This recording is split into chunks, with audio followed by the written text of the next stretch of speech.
Add to stream. Oh no, not that one. Hold on. Add to stream.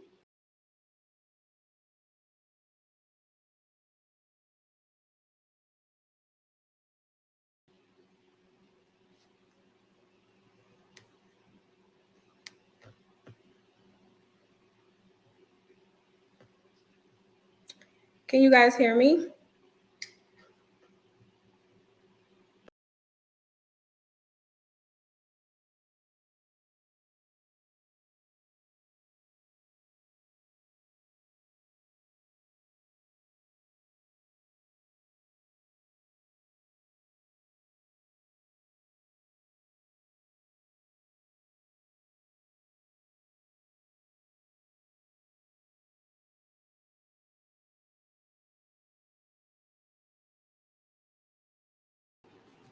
All right, we live. Sorry about that, y'all. I'm still trying to figure out this whole StreamYard thing. All right, we live. Sorry about this down. Sorry, my bad, y'all. So why are we here? First of all, let me preface this video by saying this is not an anti-anything or anybody video, period. This is not anti-LGBTQ. This is not Caucasian, Black, none of that.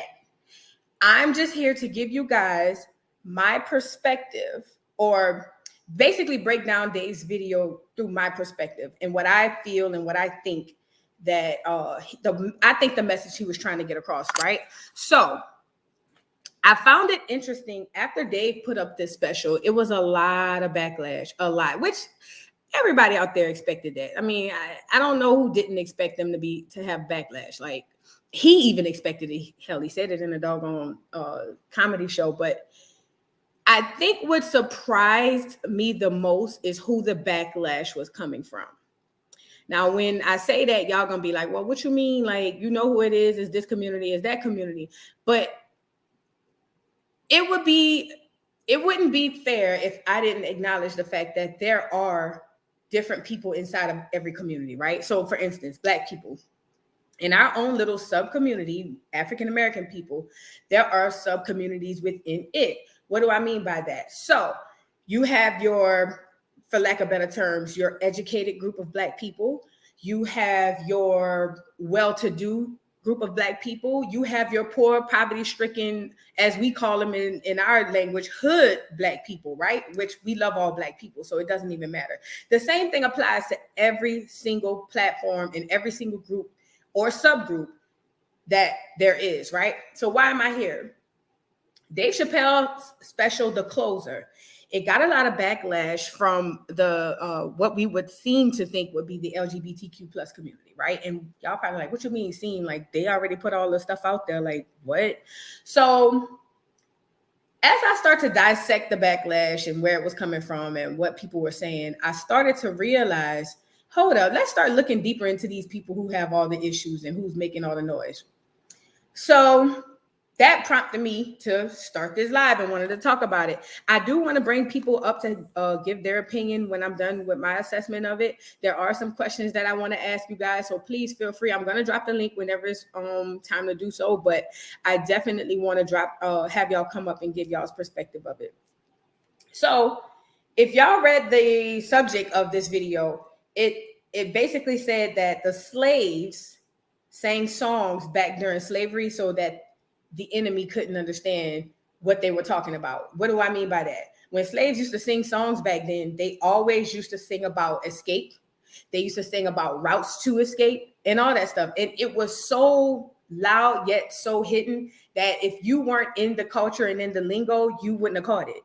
I feel like that's the same thing that's going on with Dave right now, right? I feel like Dave, for lack of a better term, is giving us slave music, right? And I hate to use the word slave music. It's 2021 because we're not slaves, but I feel like in the instance or in the example of the slaves during slave time, when they sung songs for everybody to understand that knew the lingo, yet the people who didn't know the lingo wouldn't understand. They'd hear it, but they'd never really understand it. That's my perspective of what Dave did on this show. So I am open to everybody's having their opinion. I do want to hear it, but I do want us to actually understand and see what's actually happening right now. I want to preface this whole video by saying it's a lot of control happening.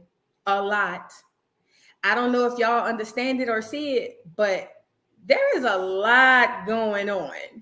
And it's happening so subtly. And I don't even understand that. I don't even think we understand how crazy it is and how crazier it's going to be. But again, this very community who I'm speaking of, and again, it's not an LGBTQ plus community. It's not any of that. It's a subgroup inside of these communities.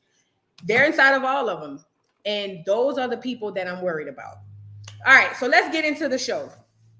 So Dave Chapelle, he dropped his Netflix show, The Closer, like literally no advertising, no nothing. I didn't know nothing about it until I saw the backlash. And that was like the following day. I was like, what the hell? He dropped the show? So I was like, let me go pull up and see what he's talking about. So as I turned on the show, I love Dave Chapelle. So I guess I'm biased in that aspect. But I also am intelligent enough to like somebody and be able to separate them from the BS, right? This wasn't the case with Dave. I didn't really find BS to separate him from it. I'm going to tell you why as I go through this whole thing. So let's start. Dave starts out the comedy show saying, this is my last special for many reasons, right? He was like, and it's going to be my last special for a minute. He didn't say forever. He just said for a minute. And he made mention, I'm rich and I'm famous. And he said, the only reason this is going to be my last special is because I got a lot of heat, in the last 17 months. Who knows what happened in the last 17 months? I want to say that was the time he dropped the last special. And on top of that, he got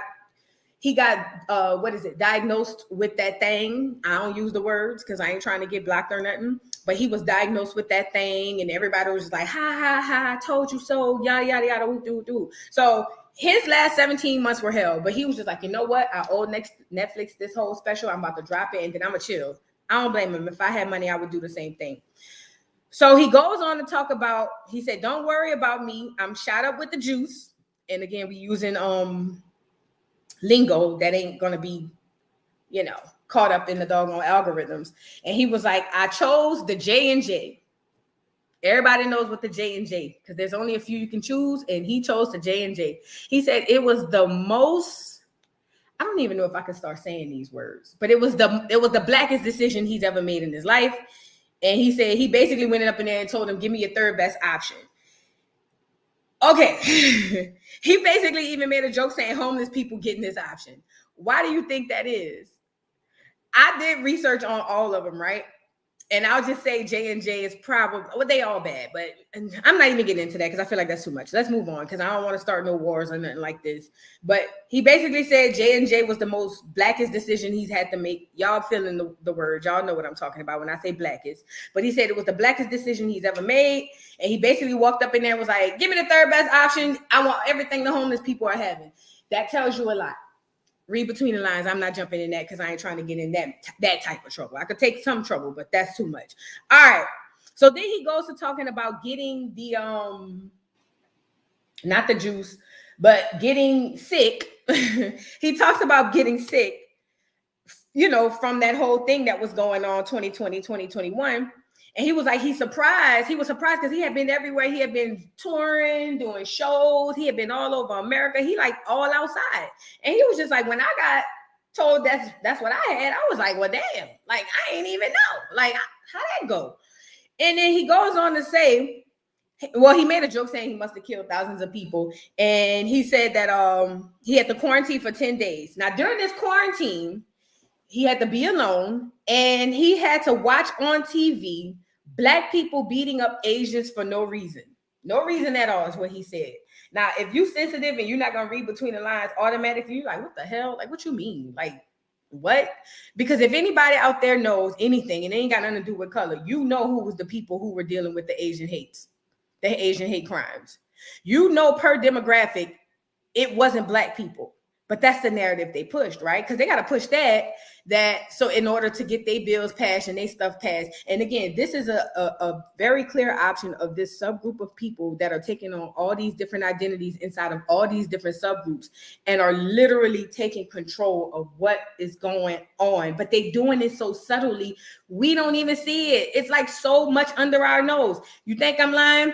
Let's do this. I'm going to share my screen, because I'm super big on receipts. I don't talk without receipts. I'm just letting y'all know right now. But I'm going to share my screen. I want to make it big. And let me find it first before I pull it up. All right. Let me go back and share my screen. Share, because I'm all about receipts. One thing about it, I don't do nothing without receipts, and that's on facts. So, which one is it? It's this one. Share. I'm not going to go into the whole thing and read a whole bunch of different type of articles or whatever, or read the entire article because we'd literally be here all night. But I'm literally just going to point out what matters, because I think that's super important. What matters, right? So this whole stop anti-Asian hate happened. First of all, let me say this. Condolences and my heart and sympathy goes out to anybody who suffers any type of crime, any type of violence. I am in no way, shape, or form trying to diminish these people or diminish what happened to them. But what I am trying to do is shine a light on what actually happened, right? Because remember, it's 2020, the world going crazy. It's a whole doggone thing going on, and everybody's just losing their mind. If you follow me on social media, you know how I feel about Crime Bill Joe. But that's a subject for a whole nother conversation. I'm not even going to go there tonight. So it says, as U.S. emerges from that thing, AAIP leaders say hate incidents expected to rise. Now, this is them projecting that this stuff is going to rise, right? And they talk about how they try to do this, that, and the third. And we had to go all here. What's the rest of this? All right, I'm sorry. I guess I'm scrolling too fast. I'm sorry. So let me scroll up. All right, it says the rising number and severity of incident. Oh, before I do that, let me cite my sources. I don't do nothing without citing my sources. And this is from NBC.com, I want to say. Yeah, NBCLosAngeles.com. So that's where we at. Y'all can go fact check everything I'm saying. I leave everything up for you to make your own informed decisions, right? Or basically your own perspectives. So it says the rising number and severity of incidents extracted from media reports reflect the trend.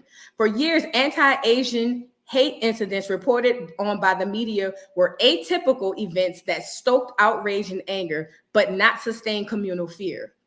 An attack on four Chinese teenagers in 2006 with a steering wheel lock and a rash of attacks against women in Chinatown in 2015 caused a disturbed man with a complex about his love life. The Asian owner and 2 employees of the buffet died after an attack stormed through the restaurant with a hammer in 2019. All right, before we go on, we got 4 Chinese teenagers. And there was a rash. I wish you could see my fingers, the quotation fingers. There was a rash of attacks against women in Chinatown in 2015. All right, cool. Does that deserve any type of attention? Absolutely. That's not why we're here. The problem and the reason why we're here is because we're trying to shed light on how they blew it up and made it seem like it was way more than what it was, because that literally is what it was. And I'm going to tell you why they did that when I get there. So as I scroll down, it says, looking as far back as 2000 while searching for anti-Asian incidents or hate crimes in U.S. headlines, just one news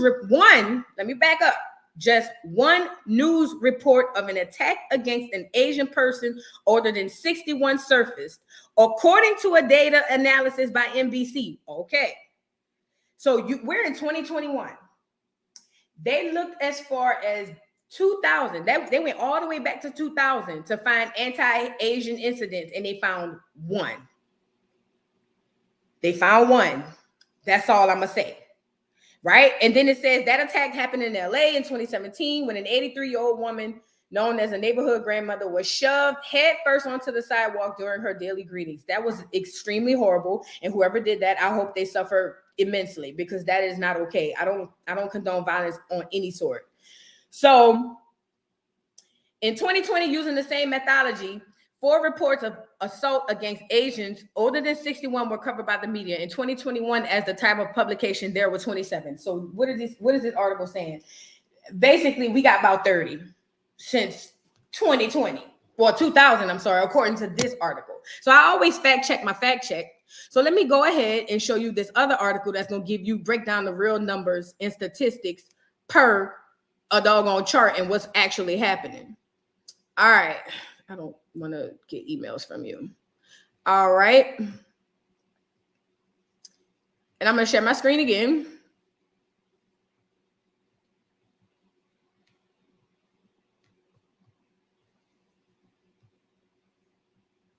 Let's get it. This is an article from, where is this? avp.org. This is an article from avp.org, and it's basically a statistical data analysis of hate crimes against people. It don't say just Black people. It don't say just Asian people. It says people. So now these folks done went down and collected all this data. And remember, this is all public knowledge. They don't have to do surveys. It's not like CDC, not CDC. It's not like the census where you have to fill it out and then they take from that collection. No. They can literally go through all the crimes reported as so you can and find out what actually is happening. So that's what all these people did. For lack of time or for preference of time, I'm just going to say this, and I'm going to read this portion. Against communities of color. Fact.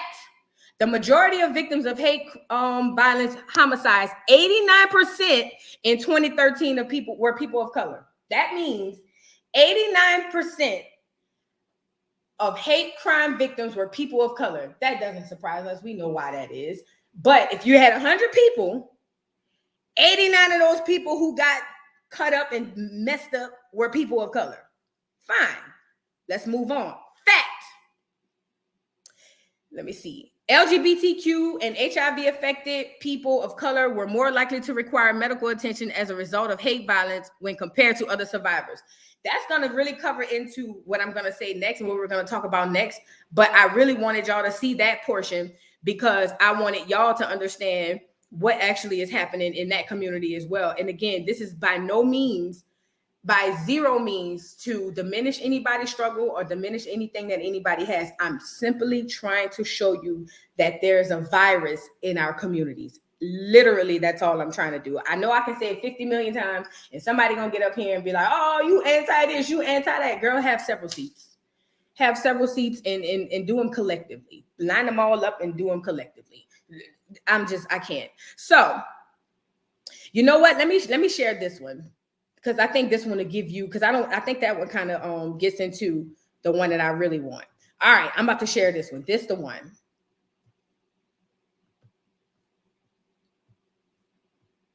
Where is it? That one.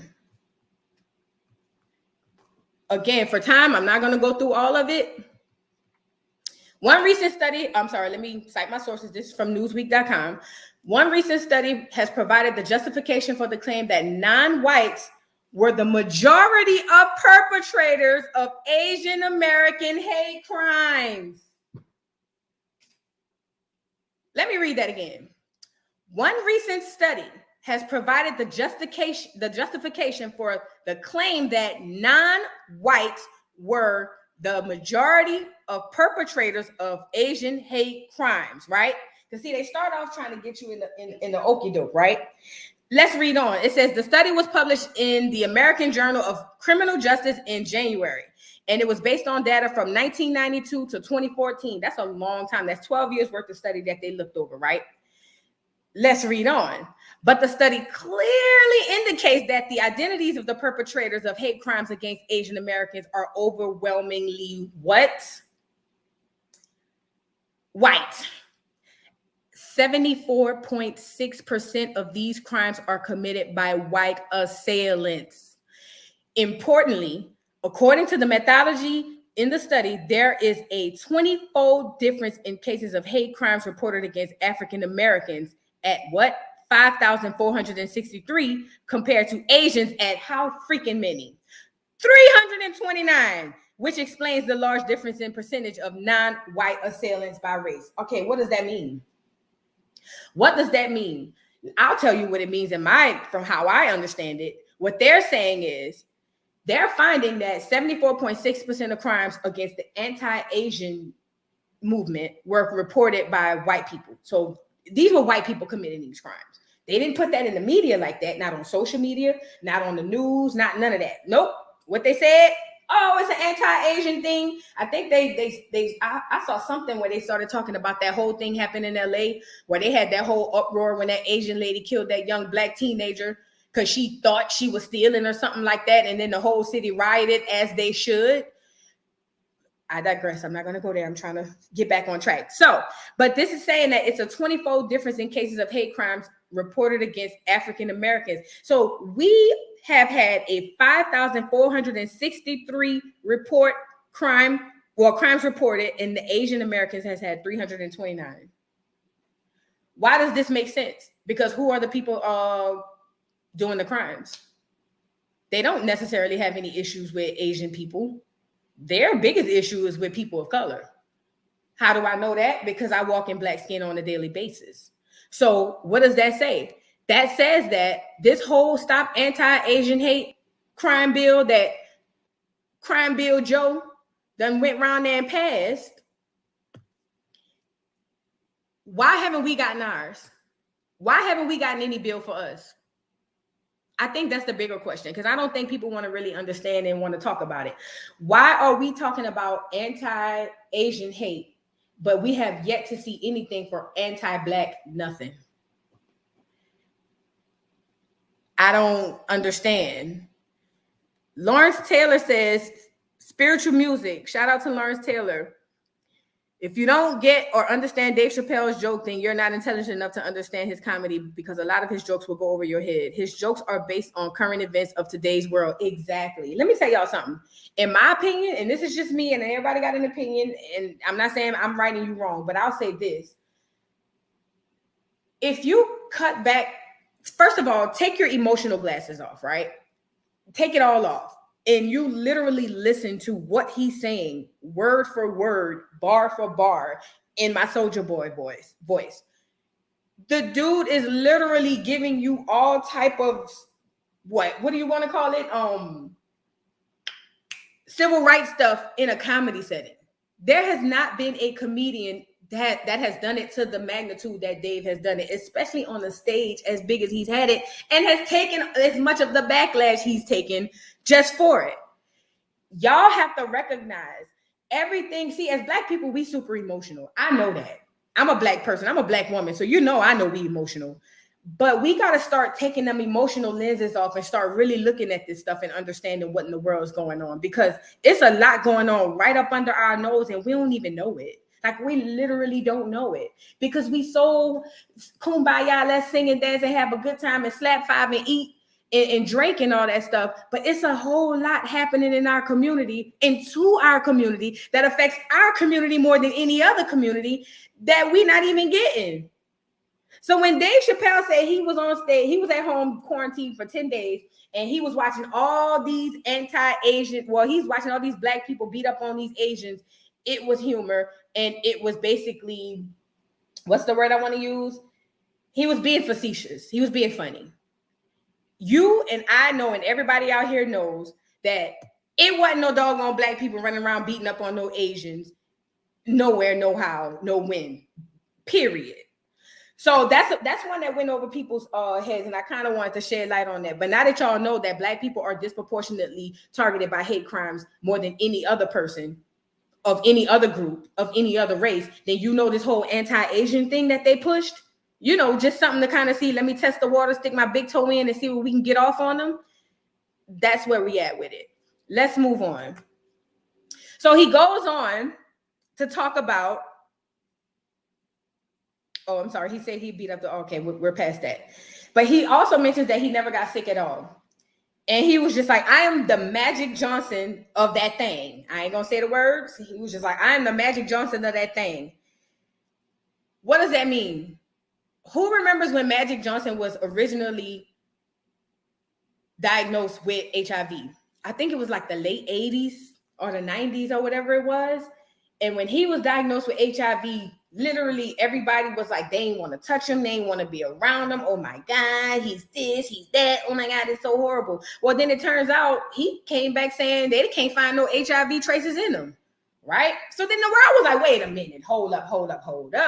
When HIV first hit the scene in the 80s, it literally wiped out and killed people like that. I'm talking about people were dying within months. But guess who beat it? And not only did he beat it, allegedly, but you can't even find no traces of it in his system. And this is in a time where they were still in the studying periods of this stuff, allegedly. This man was literally able to beat a disease that had killed hundreds of thousands, no, millions globally. He literally beat it. And people was like, oh, he got money. How many other people had money that died from that disease? I think that is bigger than that. I don't think that it's just that simple. Lawrence Taylor said early 90s. Thank you for helping me out on that. It literally, I ain't gonna lie, I remember hearing about that. And I was just like, how? Like what? I have a family member who died from HIV/AIDS. I literally saw him on his deathbed. It is, outside of cancer, it is one of the worst things you can literally watch yourself. So to know that Magic Johnson, the dude, he beat it, I'm like, how? So when Dave say, I was literally the Magic Johnson of that thing, what does that speak to? In my mind, it's just my perspective. I think what he's trying to say is start squinting your eyes. It's a whole lot going on that they just start squinting your eyes. I'm not even going to go there. So, because he basically said he didn't get sick at all. So he made a joke. He said, I couldn't help but feel like that's probably what's happening in my body. And he was talking in regards to all the Black people that was beating up on these Asian people outside in the world. So it was a funny little dig in there saying, hey, if that's really the case, then that's probably what was happening when they diagnosed me and told me I had that thing. And we all know how that goes. He never had it. I was saying the same thing. How many people went to the hospital? How many people went to the hospital? Great shape, great health, nothing. And then all of a sudden they get a paper saying, oh, you got this. And they be like, wait a minute, hold up. How? I literally came in for a broken leg. And it was like, no, this is what you got. We got to either hold you down in the hospital. We got to quarantine you. You got this, that, and the third. There was one girl who went viral. She got on her TikTok and was just like, they gave her a positive test back. And she told them, I didn't even test for that. How can you give me a positive test if I never tested for that? And they were just like, what do you mean? And she was like, I never took the test. So how can I pop positive for something I never tested for? Like, make it make sense. And it's so funny because they still gave her the paperwork and was just like, no, you got it. The fuck? Excuse my language, y'all. I'll be trying not to curse, but the fuck? If you never test me for something, how can you diagnose me with something that I never tested for? Somebody out here make this stuff I don't understand. Shout out to my boy Mega Brain. Y'all go visit his channel on YouTube. He got some really good content. He's a really dope person and a really dope content creator on YouTube. He says, I used to say this shit to my coworkers all the time. Exactly. Go in for a checkup and find out you dying in 6 months. Okay. Lawrence Taylor said he remembered a girl on TikTok. Man, I wish I would have had that video to pull it up for y'all, man. I swear to God, I wish I would have had that video. Okay, so why is all of this important? All of this is important because, again, in this subject that we're talking about, we're literally talking about a situation. I don't like saying the name of this situation, but there is a community within that situation that are literally pulling the strings. These people are literally pulling the wool over your eyes as you go. That's alarming. I don't know about y'all, but that's super alarming to me. The fact that I go in and I get tested for pregnancy, or I get a pregnancy test and they come back and tell me I done got that thing. What the hell? What thing? All I did was pee in a cup. What you mean? And they're like, no, you got it. I could not imagine. I literally could not imagine. Not to mention the Black woman, the doctor, who got up there and went viral because she got on live and said that she's in pain and she's telling these people she's in pain. And what do they do? Not believe her. That goes all the way back to slavery, but we're not going to go there. So let's move on. So let me see if I finished off of that page. So, okay, let's move on. So he talks about his idea for a movie. Now, this was the most important. This part and the next part were the most important pieces of this entire dialogue. I don't think y'all understand it. I think this went over your heads, but I want to break it down for y'all. And I want y'all to see what exactly is happening and what he's saying, right? So he says, I got an idea for a movie. He was like, while he was quarantined, he saw lots of videos of UFOs that kept coming to Earth. Everybody like, oh, UFOs, ha, ha, ha, that's funny. Watch how it all ties in. He says, it gave him the idea for a movie, and the movie idea were going to be, well, basically the movie was going to be about aliens who were originally from Earth, and they were from an ancient civilization. They achieved this telepathical travel years and years, actually hundreds of years ago, and basically they got there and realized things were terrible. Well, they decided to come back to the Earth and claim it for their very own. He calls it Space Jews. Mega Brain could probably speak a lot to this one. Mega Brain could really speak a lot to this one. Why you think the city of Atlanta with the most successful Black people was labeled okay? Not to mention, Mega Brain, look, Atlanta was wide open when the rest of the United States was closed. Lest we not forget, it was lit in Atlanta when literally the entire United States was closed. Lawrence Taylor says Dave Chapelle is basically letting us know about a whole different world within our world that we don't even know about. Absolutely. So he's calling this movie Space Jews. And we all know you can't really say much about a certain community, so it's not anything to be a jab at anybody, but he's calling this movie Space Jews. Let's really break down what he said again, because again, that part went over a lot of people's head. He said, in the movie idea, aliens are originally from Earth, from an ancient civilization. They somehow achieved the telepathical travel and they left Earth hundreds of years ago. How many years have we been out of slavery? You don't have to say actually verbatim how many, but how many years have Black people been out of slavery? Hundreds, right? So he said they get there and decided it was terrible. And then they said, you know what? We're going to go back and we're going to claim the Earth for our very own. He calls it Space Jews. He leaves it there because he's going to definitely unpack it later. Let's move on because I'm going to unpack it when he does. His idea for a children's book. He says his idea for a children's book came about because he wanted to teach children about racism. It's a book about a strong, Black, beautiful Black man, right? And he has a white name and a white speaking voice. Everybody out there knows somebody who has that, you look at them and you be like, oh my God. But then when you hear their voice, they sound all sweet and pleasant. So he's talking about this strong, big Black man, beautiful Black man, but he has a white speaking voice, right? And this Black man would always make reservations at restaurants and get them because he's doing it over the phone, obviously. Hey, reservations for two. They're like, oh my God, yes, sir, without a problem. But when he shows up, the people at the restaurant say, you can't eat in here. You can't come in here. And when he would show up, they would call the police on him. Clifford. Well, we haven't even gotten to the name. Let me go back. So he shows up and they call the police on him. When the police arrive, they always shoot him. But the guy is so big, he's such a giant that the bullets don't hurt him. It just breaks his heart. The name of the movie is Clifford, the big black person. Because again, I don't want to be too disrespectful. But people who know me know I would have went in. But so, okay. So let's unpack that.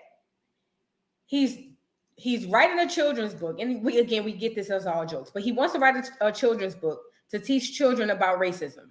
Children, remember, you can't teach adults. They don't unlearn the stupid shit. You just can't. Once it's in them, it's in them. All right. And the book is going to be about a big, strong, beautiful Black man with a white man's name and a white man's speaking voice. He's making reservations at restaurants and gets them. But when he shows up, they always tell him he can't come in. They call the police shoot him. And the bullets don't really hurt him because he's a giant. It don't kill him, it just hurt him because he's a giant. Okay. He's calling this movie Clifford the Big Black Man. The way I received that and how I unpack that piece right there is, again, he's teaching children because you can't teach adults about anything. Actually, it's extremely hard once we're set in our ways. But he's teaching children about racism, and the premise of the book is this black man. Clifford is a black man who, although he's huge in stature, he's meek and mild in his voice and his tone. Why does that matter? How many black men in America have been unjustly murdered and killed, even if they did absolutely nothing? And what is the first thing that the people who unjustly killed them say? I was scared. Doesn't that sound like a Clifford? Well, why were you scared? He literally did nothing. Oh yeah, well, I was just afraid. So that is so prevalent in what's going on. That gives me Clifford vibes. But what he says is important right here. He says when the police arrive, they shoot him, but it doesn't kill him because he's a giant. It just hurts his feelings. What does that mean? In my opinion, I don't think that means Clifford is one person. I think Clifford is people, a group of people, a subgroup of people who are big and black. I mean, I don't know how else to unpack that, because if it never kills him, but it just breaks his heart, think about what we're going through in 2021. How many times do we have to go on, log into social media or turn on the news, which I don't think anybody still watches, but whatever, if you do, how many times are we turning on the news and seeing our Cliffords being shot at or shot? And how does it affect us as a whole? We still move forward and we still prevail. So it doesn't kill us. It just hurts our feelings. That's my interpretation on it. Again, I'm going to get y'all's thoughts and comments after, this whole video. So we're moving on, and he was talking about, it's his last special again. And this one, he wants to address the LGBTQ plus community. This is in hopes of negotiating the release of the baby. The baby was a popular artist until he made some disparaging comments, which everybody knows. And he believes that the kid made an egregious mistake. He basically went on to talk about how the baby shot and killed a man in Walmart and nothing bad happened to his career. But the moment he says something that people don't like, his career is done. He literally said, you can shoot and kill a black man, but you bet not say nothing to hurt a gay person's feeling. I think this piece is extremely important too, because as Black people, we are a part of many, many communities. We have people in every community when you really think about it, the well-to-do or the rich. We have people in the LGBTQ plus community. We have people in every community you can name across the board, right? He's saying that the baby was canceled because he made remarks. Who canceled the baby? Because it wasn't Black people. They had Black people who spoke out about it, as they should. I would speak out about something if somebody said something directly affecting me, but who actually canceled the baby? There is a subgroup inside of that subgroup that is pulling the strings. They're the puppeteers, right? So again, this is my opinion. You guys can take it for a grain of salt if you want. But what I will say is, this group inside of that community is now, they have crept in there, and what they're doing is pulling at our heartstrings, the people of the community, and they're using that to control us. What do I mean when I say by that? How is it that you can be canceled for saying something, but not canceled for actually doing something? We perpetuate violence in hip hop every freaking day. Every freaking day. I'm talking about saying the worst about people. Hell, a lot of the rappers and the artists are freaking criminals that done the worst things. Oh, that's fine, as long as they can entertain us. But let these very people say something, or let somebody who don't even have that type of past say something. Oh, they got to burn you at the stake. That is not okay. Like, by no stretch of the imagination, that's not okay. The reason I'm bringing this part out is because I want my people inside of that subgroup, the LGBTQ plus community, to number one, know that this is not an attack on you, your community, or anything you have going on, but it is just awareness of what is actually happening. There's a lot happening out here and y'all not really seeing it, right? And I know I sound like a freaking conspiracy theorist, but I like receipts, so let's pull them up. All right. So I think we can go back to that first one I was going to share. So let me share my screen.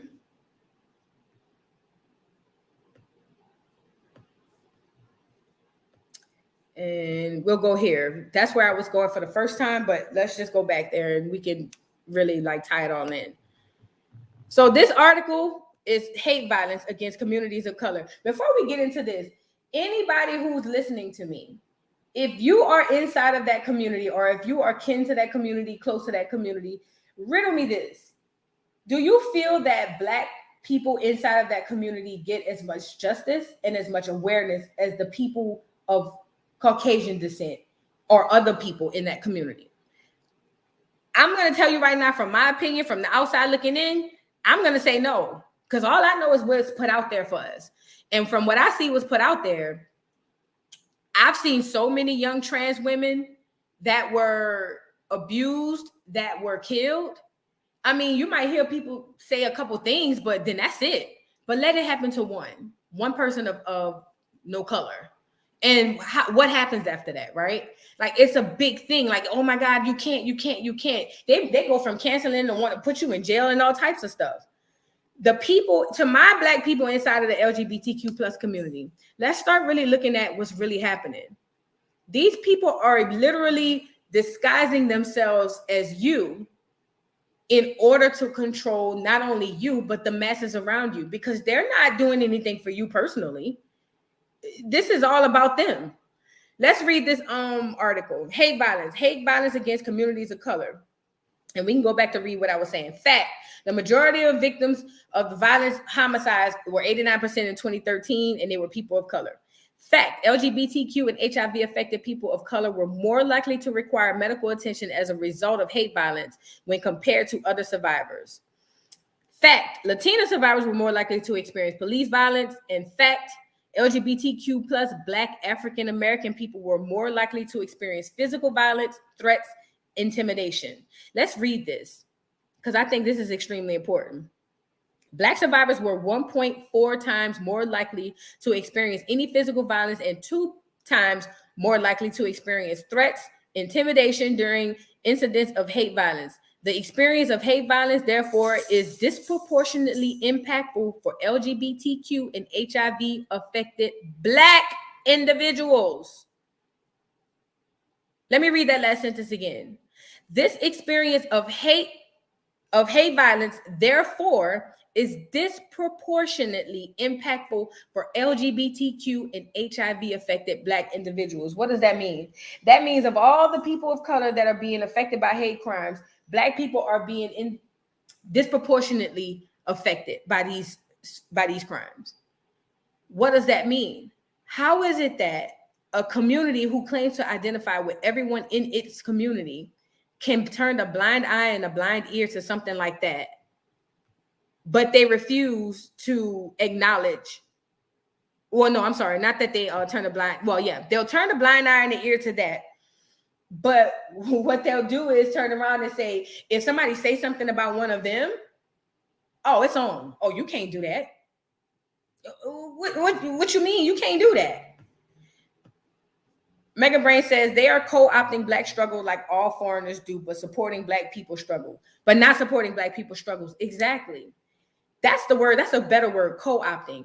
There's a group of people inside of all these communities that are literally co-opting our communities and disguising themselves like Scooby-Doo. Remember on the cartoon Scooby-Doo, it would be somebody that's doing all this stuff and they wouldn't really get it until the end. And by the time they have to pull the mask off and be like, oh my God, it's so-and-so. That's exactly what's happening in our communities.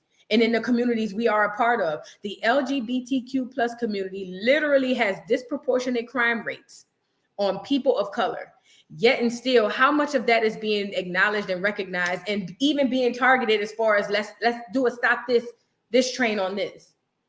But see, as emotional thinkers, what we do is we go, oh my God, like that's a part of this community is horrible. And we should, because it is horrible. But at what point do we demand stuff for us? Like, at what point do we say, okay, that's fine, you know, and I'm so sorry that happened, but what about me?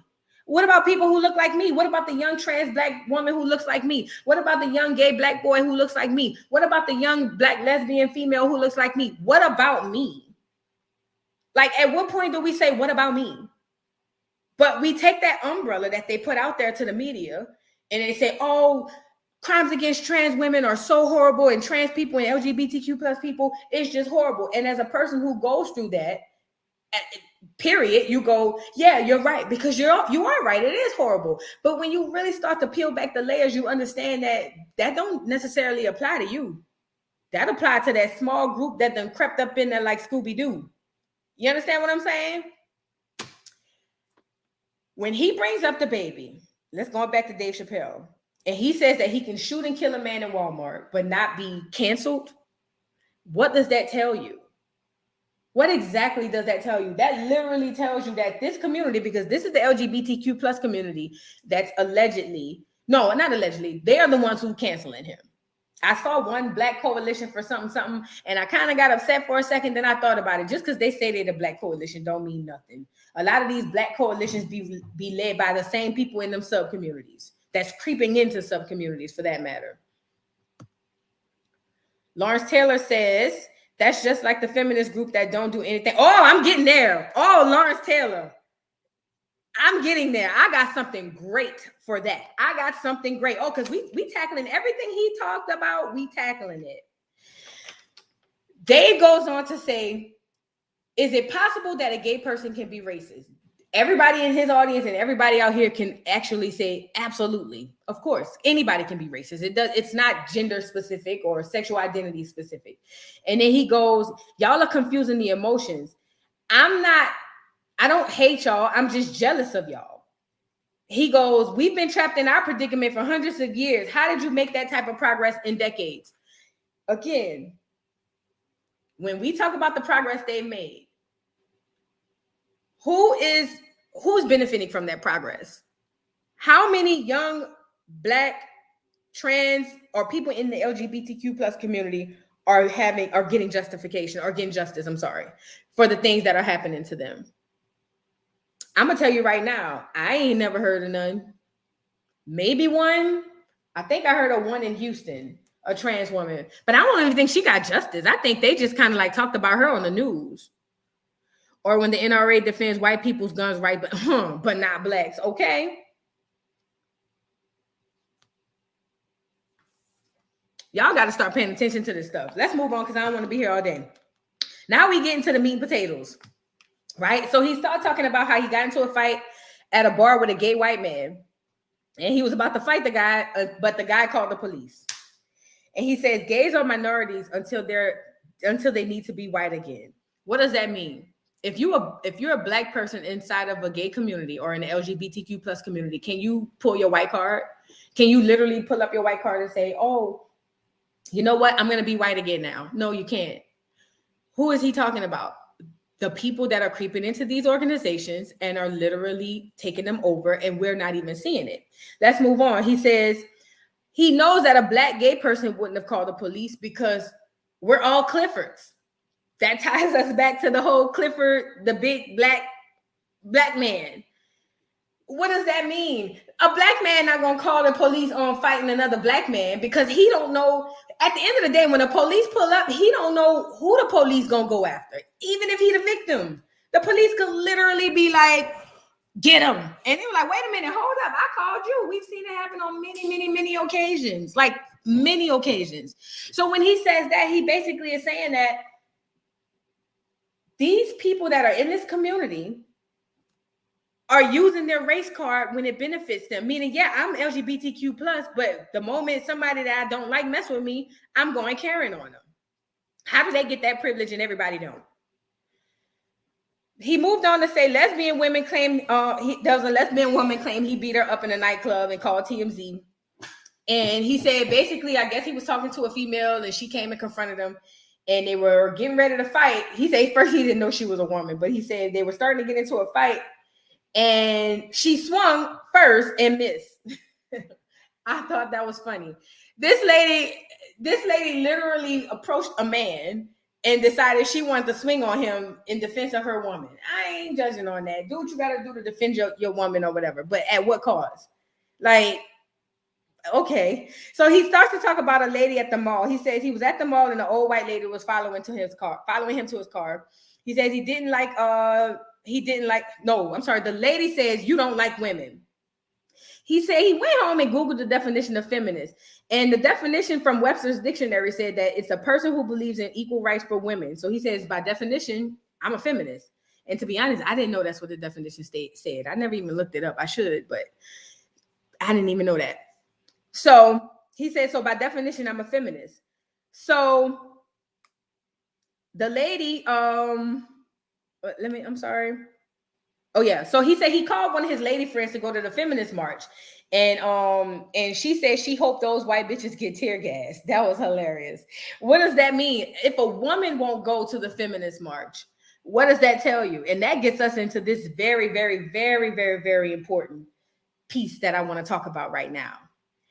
Are you guys familiar with Sojourner Truth? Because he even brought it up in his comedy sketch. He said basically that he feels like, well, the woman says that she wasn't dealing with that whole feminist movement. And he brought up the feminist movement that happened way back, I think in like the late 1800s. And what's that lady name?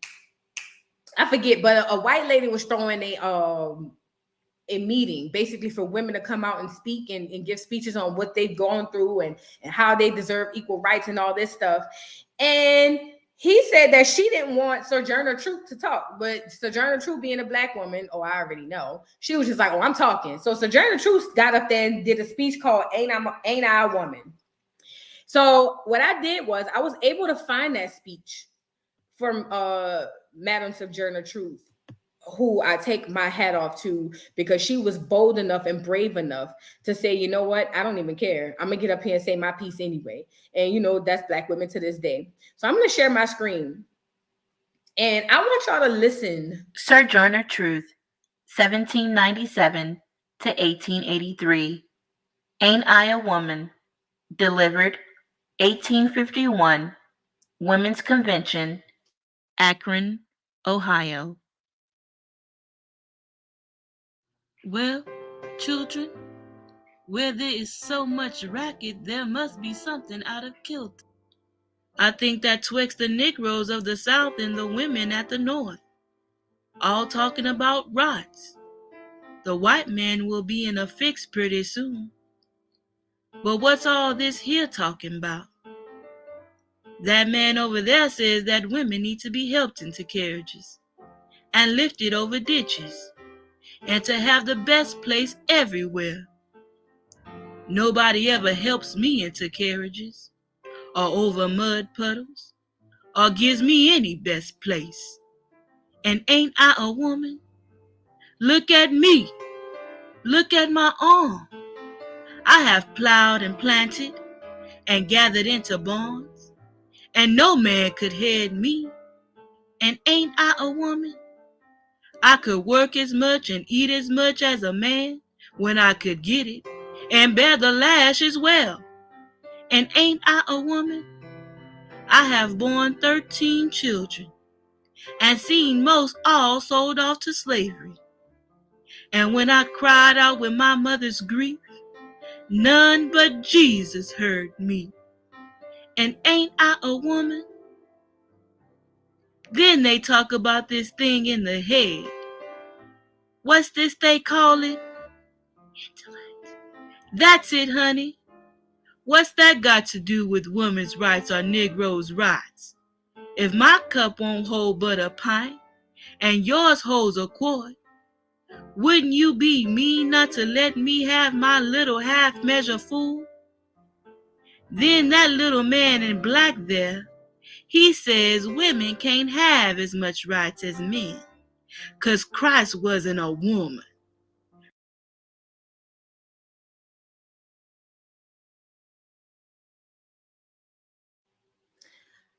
That was super powerful. Why was that super powerful? You have a black woman, Sojourner Truth. She hears of this movement that's going to go for women's rights. Let me give y'all the correct dates because I don't want to lie. Let me see. I don't know the dates of it. I think it was like late 1890s, right? So she sees this movement for women, right? And this is during the time where it was right off the heels of slavery and all that stuff. So she's just like, oh my God, there's something that's going to help me. Like I can join a group that's going to have a voice for me and I'll get to say, hey, this is what's happening. Let me go down there to the meeting. So she gets down there and the white women at the meeting were just like, no, we don't want you here. You can't say anything. But her in true I'm strong and I'm black fashion went up there and said what she wanted anyway. And she delivered that ain't I a woman speech. That speech was so powerful. Why is this important? Because when we start talking about the feminist group, right? This is the feminist group this is another subgroup that has people in it that this party has crept up in like Scooby-Doo, right? And have literally taken over that group. What does that mean? How is it that as a woman, because remember the qualifications didn't say white woman, it just said women. So if I'm a woman and there's a group that's going to help me get my rights and help protect me, and I want to be a part of that group, and then when I get to that group, they say, oh, no, you can't be here. How in the world is that okay? How do you justify that? Is this group really for women or is this group for a particular group of women? In my opinion, it's for a particular group of women. And that particular group of women are part of the suffering and the reasons that Black people are being killed unproportionately. Not all of them, but a large portion of that subgroup is the reasons why the Emmett Tills happened. There are the reasons why the Black slave owners and the Black women slaves, not Black slave owners, I'm sorry, the female slaves and the male slaves were killed, beaten, and all that stuff. Remember, they was right behind that. A lot of the times they would lie and say things happened that didn't happen. We know that all too well. But again, we start talking about this feminist group stuff and you understand that, hold up, if I'm a part of this feminist group, is it really for me? From what I'm seeing, it don't look like it. It definitely don't look like it. This does not look like a group that, even though I'm a woman, it doesn't look like a group that I want to be in. So when Dave called his friend and was just like, you want to go down to the feminist march? And she said, I hope them white bitches get tear gas. Now we understand why. Because just because you identify as something doesn't mean that the group that you're in is necessarily for you. He basically goes on to say, Dave, and says the movement is flawed. And he said he agrees with the women. He just don't agree with the way they're going about it. And he starts talking. He said, basically, how does this help women? He brought up an example of saying that the feminist group or the women's group or whatever, what was it, Me Too? They decided to show up to the Oscars in all black. They showed up to the Oscars in all black, and that was them standing in solidarity for women's rights. What in the hell does showing up to the Oscars in all black do for women? Women are still disproportionately victims of crime. Women are still disproportionately paid less salary-wise. Women are suffering all kinds of stuff. But what did they decide to do? They decided to show up to the feminist movement. I'm sorry, not the feminist movement, to the Oscars in all black to show their solidarity. To be honest, that's about as dumb as the Make America Great Again shirts and flags that I see down here in the state of Georgia. What does that do for you? Absolutely nothing. Absolutely nothing. So when he says, I agree with the movement, I just think it was flawed and y'all basically went about it wrong, he's right. As a woman, as a black woman, he's right. I ain't seen no increase of women's rights since they started this movement. I'm pretty sure nobody out there has. Now, when do we see them rear their heads to say something about women? When it affects who? Because it ain't nobody who look like me. When there's people out there who are suffering from all types of things, unless you got a lot of money, because that goes into the whole Jeffrey Epstein thing and him basically doing horrible things to young girls. But unless it affects one of them, they don't care. But what do? They mask themselves inside of this movement as if it's for everybody. That is the dumbest thing I've ever heard. But us being so emotional and having all kinds of traumas, we're like, oh, no, this is a good movement. I want to be a part of it. And you should, but we should start really looking into what is actually happening in these movements. What are the results of what's happening from these movements? And we'll see that, again, Black people were on the outs. I'm just saying we're on the outs. So let's move on. He starts to go in about or talk about trans women. And he says, I'm not indifferent to people who suffer. He brought up the fact that Black people just got a holiday, Juneteenth, which is the worst. Oh my God, it's the worst. And he said they were free when they found out that they were free. So basically, when these people went down to what it was, Texarkana area or Texas, whatever, when them people went down there and told them slaves down there that they were free, they were already free and had been free for almost a year. I think a little over a year. I want to say a little over a year. Mega Brain, a lot of Black women still under the feminist spell, though, because they like the power it gives them to destroy their former boyfriends or kids' fathers in the court system. I got to disagree with you right there, because I don't understand how the feminist movement ties to Black women. Black women don't get any privileges under that movement. I mean, do you mean as far as the court system and child support and all that stuff? Because that's a whole other topic. But as far as Black women and having any type of power under any type of movement, we have none. We absolutely have none. And even in the recent past, they've started to untip them scales and make them more balanced, where more men are getting rights and all this stuff for their kids.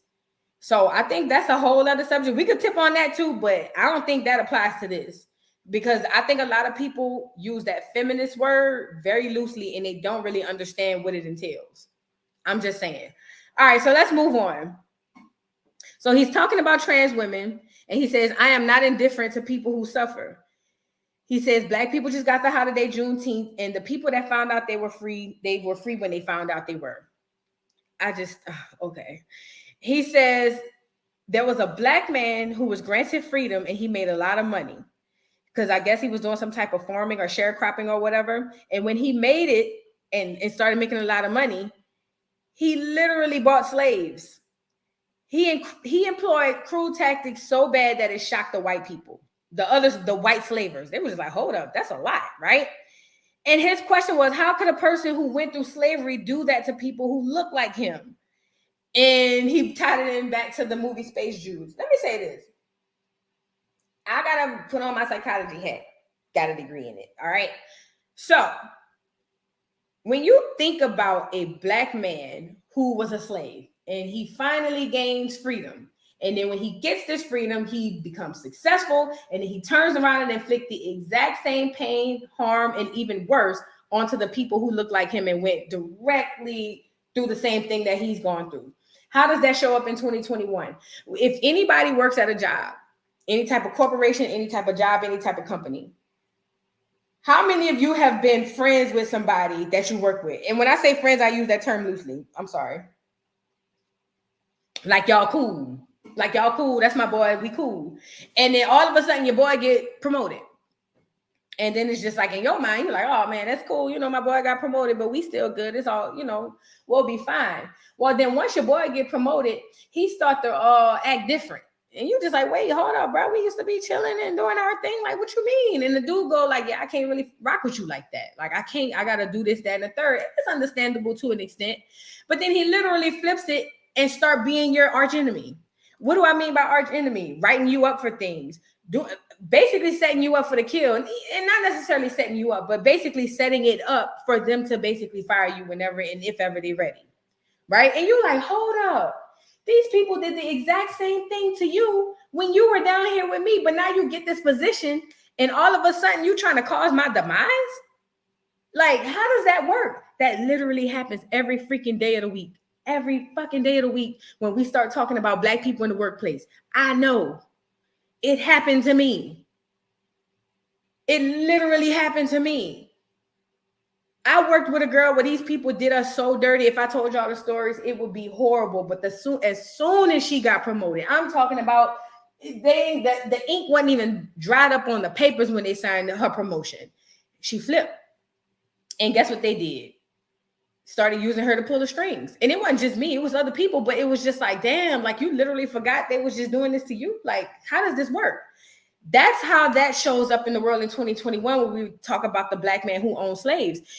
Listen, psychologically, if I put on my psychology brain, he's trying to fit in and he's trying to survive. How do you survive? When in Rome, What does that mean? I'm not gonna be rich and help Black people because then they'll kill me. And then they'll kill me, and then they'll take all my stuff, and my family won't have anything. They'll probably come in and lynch everybody. So I'm not gonna do that. But I don't want to ride the line because then they're not gonna be sure. So in order to assure my safety, I'm just gonna own slaves and overdo it. Like, it was a survival tactic. I think at a certain point it went from that to him actually being in that lane, but it literally was a survival tactic. It's literally what it was. This is just me thinking psychologically, because there's no way that a Black free man in the South could have existed without doing some kind of screw up on people.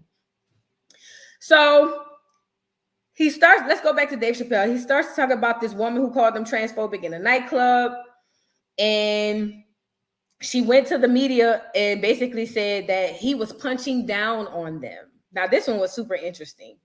He went on to tell a story that he met a lady in a restaurant who showed him a pic of her daughter. He said she was nice looking, and he was like, "Oh, thank you." Well, the lady was like, "Thank you," and he said he didn't think the lady knew who he was until the lady said, "Yeah, my daughter is trans." So then he was just like, "Oh crap, she knows exactly who I am," because she wouldn't have had to mention that to anybody else. If that was a regular person on the street, she would not have said, "My daughter is trans." She just would have took the compliment and kept moving. So he said 6 days later, or a few days later, he sees her daughter in the bar, and she's with Black guys, these big old Black dudes. He said he was wondering what she was doing in that bar because it was dangerous for trans and gay people. Now, he's in Ohio. If y'all don't know about, like, I don't know what city it is, but he said it's super small. It's like hundreds of people in the entire freaking county. But this trans woman is in a bar with all these people who typically would do harm to her. So he's just like, oh crap. Like, first of all, he recognized her from the picture. Then he was just like, oh, like, this probably not the best place for her to be, especially with her with two big Black gay men. Like, you know, them people don't play up there. They don't play down here like that. But especially in them little super, super small communities. So he says when he saw her, he approached her and he said basically he was proud of her. He said, but he said that because he wanted everybody in the bar to know that they were cool. And the trans woman turned around and asked him, would you mind? I wouldn't wait. She said she wouldn't mind it if he stopped punching down on her people. So she was like, my people have suffered for decades. He said he looked at the Black dudes like, y'all want to tell her or me? Decades. My people have suffered for hundreds of years. What are you talking about? You telling me don't punch down on you, the person with the privilege, and then tell me your people been suffering for decades. The fuck? Like, my people have literally been suffering for hundreds of years. Like, what are we doing? But I think what baffled him the most was that there were Black men with her and they didn't even say anything. Like, they just standing there. That's literally what happens in the world. So he says he's never had a problem with the gay community. He was very adamant about that. He just had a problem with the white people in it. So he said they changed it up by using the community. Why is it easier for Bruce Jenner to change his gender than Muhammad Ali to change his name? If that ain't a mic drop, I don't know what it is. When Muhammad Ali in the 70s wanted to change his name, or no, not wanted to, he did. But when he changed his name to Muhammad Ali from Cassius Clay, they wouldn't even recognize him or call him by his name for years. He had to fight for that, even though he went down to the courthouse and got it legally done. Them people would not recognize him as Muhammad Ali. Yet Bruce Jenner turns into I'm sorry, Caitlyn in less than a year, and everybody parades and cheers. White privilege there. I'm not saying that Caitlyn shouldn't be able to be Caitlyn. Caitlyn should be whoever Caitlyn wants to be, and I respect that right. But at the end of the day, it's just like, how in the world is she able to do that, but we don't have the rights to do something as small as change our names that is given the legal right to us in court? I don't get it. Okay, whatever. So he starts talking about J.K. Rowling. J.K. Rowling is the author of Harry Potter books. This one was funny. Now, this one gonna hurt some feelings, but I laughed harder than hard because I'm a true believer of this. He said J.K. Rowling sold so many books, the Bible worries about her. Oh, no. Take it how you want. He said she sold so many books, the Bible worried about her. I ain't even gonna go there. That's a whole nother day. So he said they canceled J.K. Rowling because she said gender is a fact. And basically, he's Team Turf. And he looked at it from a woman's perspective. And Caitlyn Jenner was voted Woman of the Year her first year as a woman. He said, I don't know about you, but if I was a black woman, I'd be pissed. And I'm going to tell you, I was pissed. Let me tell you why. When Caitlyn Jenner won Woman of the Year that year, she beat out Serena Williams, a natural born woman and a black woman.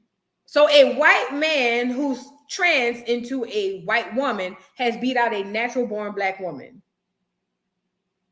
I ain't gonna lie, I was mad. I'm sorry, I was mad. That's not cool. I was mad.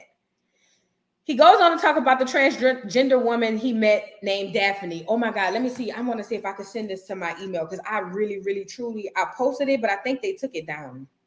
I really, really think they took it down. But I had went to Daphne's. We'll get there, but I'm just gonna search for it. So he starts talking about Daphne. Daphne is this trans woman that he met. And I'm going to send this to my email so I can get it from y'all because I really want y'all to see this when I go into this. And this is the last piece and then we're going to be done.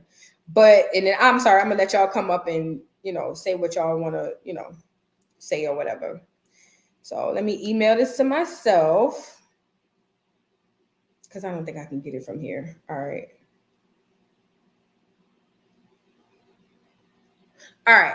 So he talks about Daphne. Daphne is a trans woman he met, and he needed an opening act, so he called Daphne. He said she was an amateur, but she was professional, so that's what he liked most about her, the fact that she was a professional. He said he had her at one of her shows, or I guess her first show with him, and she bombed. Like, she was just horrible, and everybody was just like, oh my God, like, she's horrible. He said, but once she finished her set, she sat in the audience and watched him. He said in the comedy world, that's called taking notes. So she sat in the audience and watched him, and there was a heckler in the back, and this guy stood up and asked her if the carpet matched the drapes. He said Daphne laughed and said, I don't have a carpet, I have hardwood floors. He said that had the whole comedy club like toe up, toe down. I ain't gonna lie, I probably would have been weak if I would have heard something like that. Like, because I'm goofy anyway. If I would have heard her say that, I would have lost my mind. I'm not even gonna lie. So she basically told this man, I don't have carpet, I have drapes. Carpet, I have hardwood floors. So he said that the man kept heckling and all that stuff, but they ended up, her and him, just basically turning his show into a discussion between them two. And he said, in the middle of their discussion, Daphne bursted out and said, I don't need you to understand me. I just need you to understand that I am a human having a human experience. Dave responds, I believe it, and I believe you because it takes one to know one. The audience applauded at the end of his set, and Dave kind of went backstage with her, and he basically was telling her, no, I think she was sitting around laughing and joking with everybody, and he found out she was super, super funny. He was just like, I just didn't see that on stage. So he was like, I want to invite you out to open for more of my shows. He was like, because I think you are super talented. Like, I think you'd be a good fit for it. And she was like, okay, cool. She was all down for it. I'm trying to see if I can pull up this doggone email. She was cool and she was down for it. So then, ironically, she goes, hold on. I'm sorry. I'm so sorry. I got to email this because I have to pull this up. I really, truly, truly want y'all to see this. Like, I have to pull this up. I don't feel like I could finish this live without pulling this up. Like, I really, truly want y'all to see this. Let me send it again. Let me share. Because I got to pull this up as I go off with this story. I'm going to send it to my other email. All right. So he's basically saying that he's inviting her out to do more shows and he was going to work with her. He was going to do all these type of things. And she was super excited about it. Well, shortly after, his comedy special came out, and it was Sticks and Stones. So he said after it came out, the community dragged him, per usual. You know how they do. So they dragged him. He said, but Daphne was the only one that came to his defense.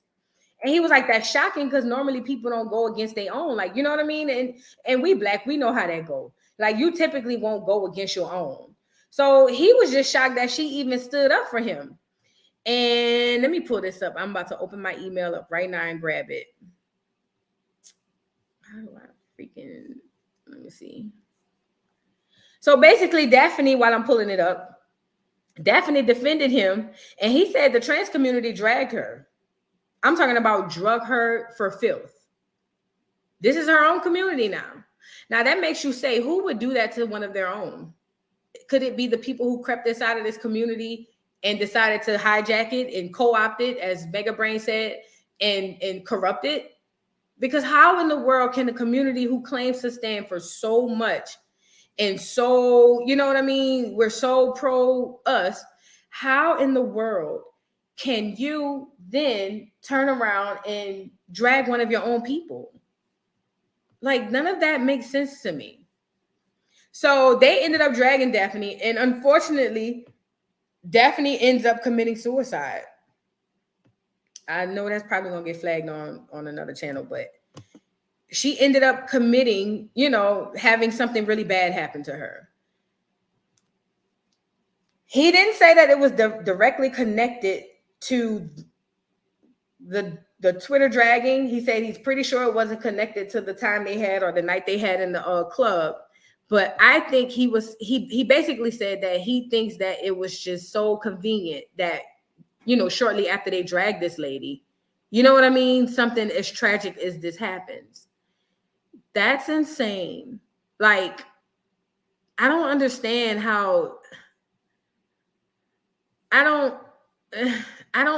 know. I really don't know. Mega Brain says, I think she got off for going against the grain. Now, I think they found out for sure that she committed suicide because he said she jumped off a building.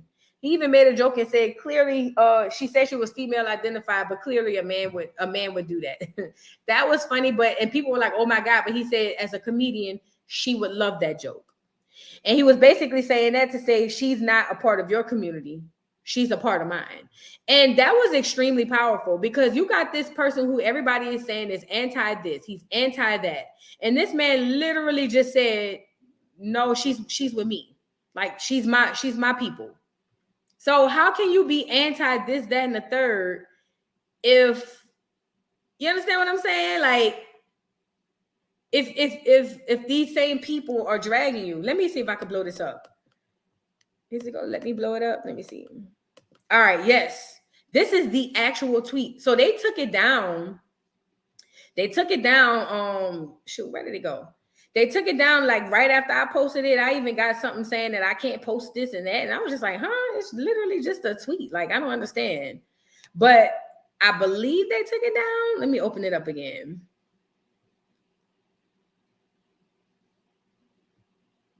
Oh, I think this is the other one. This is her family basically vouching for Dave. And they said that Dave, that they're the family of Daphne, and Dave loved her sister and his LGBTQ ally. His entire set was begging to end this very situation. Even her family was able to understand that he wasn't there to really to do anything or say anything negative. It was literally to bring awareness to these subgroup of people that are inside of this community that's doing these horrible things. Now, I'm not going to lie, y'all. I'm about to tell y'all something really quick. I swear on everything that I love, I screenshotted the actual message. Like, I went to her Twitter and I got it like the same day and I screenshotted it. But for some odd reason, I do not have it in my phone. I know they removed it from my Facebook. But, it's 2021. It wouldn't surprise me if they removed it from my phone, too, because I literally cannot find it. Like, I'm not even over-exaggerating. And I don't know what happened to it.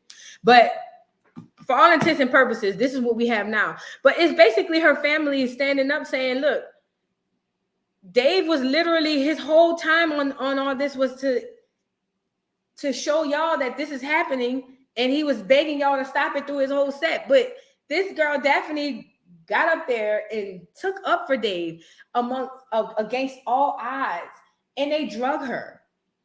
And then coincidentally, something horrible like that happens to her later. This is the exact same reference that I made in every last group that Dave brought out. There's a sub community in these groups that are literally hijacking them. and they're coming in like the Scooby-Doo thing, and they're basically saying, yeah. They're hiding, they're co-opting, and then they using this to pull strings. I feel like we have to understand and we have to see that. Like, why don't we see that? Are we so blind to where we don't see what's actually happening in front of our eyes in plain view?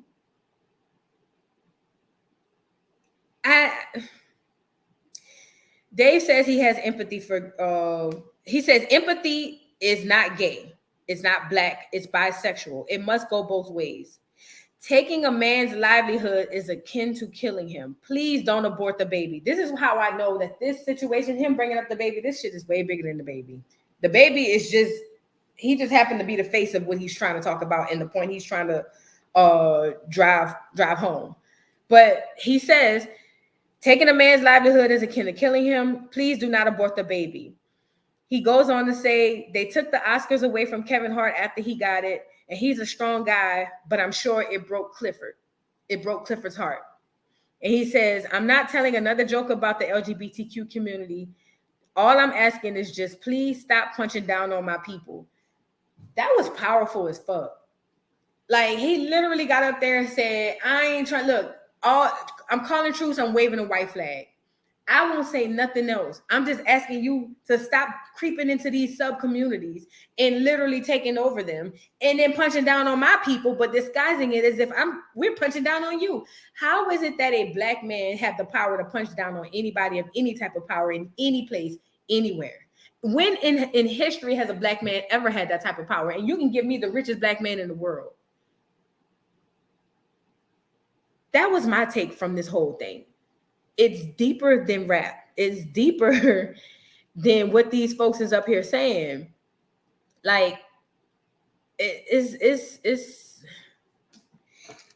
hella, it's different. I'm gonna get this StreamYard link and see if anybody wants to come up, because I really want y'all to share your perspectives. I know I got a bunch of let me see, to go live.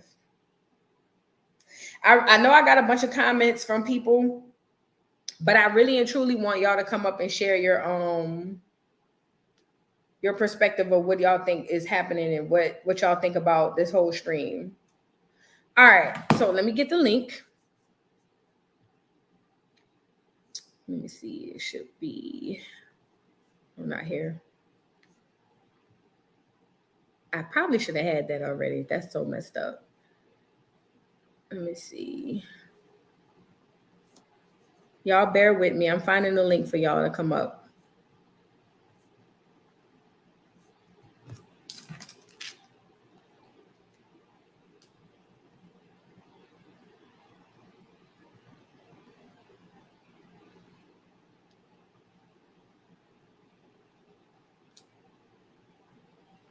Let me see. It's got to be in here. If anybody out here has it's only what, my third or fourth time using this crap, but I'm really trying to find the link for y'all to come up. Let me scroll down on this this page. It might be here. Overlay. No.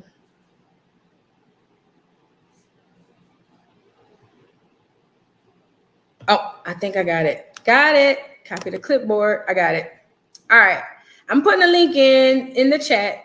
If anybody want to come up and share their perspective, I am open for it. Even if you agree to disagree, I'm good with that. I just want y'all to give y'all perspectives of what's going on. So the link is coming in the chat as we speak. Yep, it's in there. So please hit the link if y'all want to come up. I'm super, super ready for y'all to hear y'all's opinion. While we wait for that, to see if anybody's going to even come up, but while we wait for that, I just really want us to be mindful of what's really happening around here, man. Like, it's a lot. It's really, really, there's just so much. I don't have all night. Like, it's literally so much happening that we don't even see it, because they're hiding in plain sight is literally what they're doing. I'd hop on, but I'm not sure that StreamYard works on Macs. I'm not sure. I got a Dell, so I got a deal. If nobody wants to hop on, that's fine. I just wanted to put the opportunity out there for people if they did want to. Because again, I like to hear everybody's perspective on everything. I don't want to just make it, this is my story, this is how I feel, y'all got to listen to it. I didn't want to do that. I really did want to just see if anybody had any other perspective on it, but I thought that was some peaceful and some not peaceful, but some real key information that we needed to discuss. Okay, you'll click the link and see. Okay, so I really wanted to I truly did want to see if that was something that could enlighten a few people, because I know everybody was so emotionally charged and everybody was just all mad, like, oh my God, it's horrible, I can't believe it, how could they do this? And we got to start learning to peel back the layers of stuff and taking off our emotional glasses and start really looking at what's going on. There's a lot going on right under our nose, like literally a lot going on.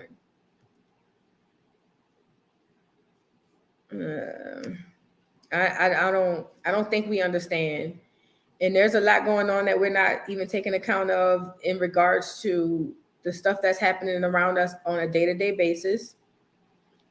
I feel like we're being bamboozled. I'll just leave it there because I ain't even trying to do all that. I know I keep saying I ain't trying to do it, but every freaking time I want to do it. But I'm not going to do it. I'm not going to do it. I'm not going to do it. I promise you. I don't know. Now I understand how like activists and all them people feel. Like now I truly understand. Like them people would just be like, you know what, screw it. I'm gonna say what I want to say.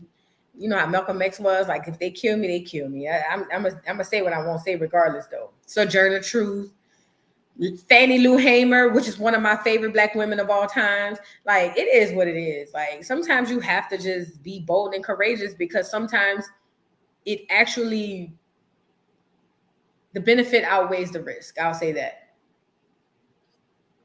Even if you never see the benefit, it definitely outweighs the risk.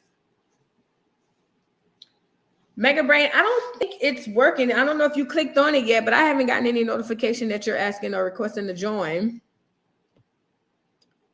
So I'm not sure.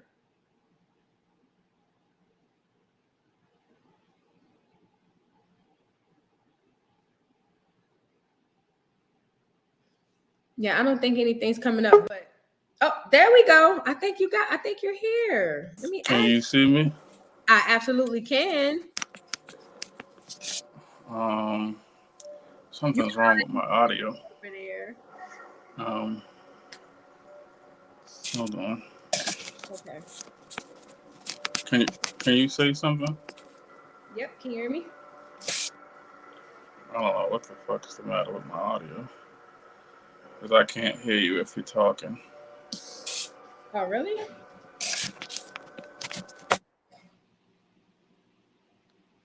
Let me see. I can't hear you. You're not muted. Can you hear me? Try to go out and come back. Okay. Mega Brain's gonna go out and come back in. Y'all, if y'all get a chance, please go to Mega Brain channel. He be having some good lives on his stuff. Not even just lives. He has a really good channel and he talks about a whole bunch of stuff, a variety of stuff actually. But I truly enjoy his channel. I know I'm subscribed. If y'all get a chance, please hit him up. Go on this channel and see what he's talking about. Y'all might could do some links or whatever. I think that'll be super dope. He's one of the intelligent guys. Extremely intelligent man. So while we're waiting, what do I do? Let's see. We're going to wait on Mega Brain. Let's see if I can't. You know what? I know what I want to do while we wait for that. So y'all remember I mentioned Fannie Lou Hamer? A lot of people don't know who she is, but you will know who she is if you literally just let me make sure he ain't back. Okay. You will know who she is if you just got an opportunity to see her. All right, let me pause. I want y'all to see this about Fannie Lou Hamer. Oh no, he's back. Hold on. Hey. Can you hear me? I absolutely can. I can't hear you. I don't know what the... All that expensive equipment you got over there.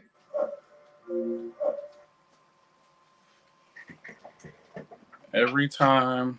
Hold on, let me get my headphones. Okay, I'm gonna mute you and play a little 3-minute video.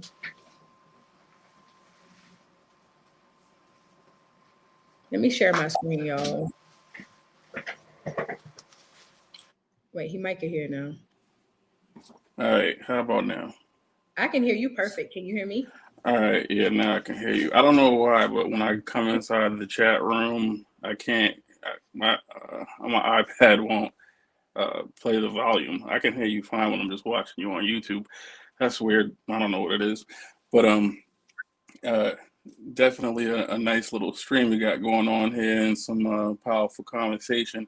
I just wanted to clarify what I was trying to say when I was talking about uh, what feminism is in terms of what Black women get out of it. And I was trying to say that the only thing that Black women get out of feminism is the power to destroy their own men. And that's the only thing they get out of feminism. They don't get all of the extra perks that white women are fighting for, which is, you know, equality in the workplace, pay wages, and all of the different things that white women have been fighting for.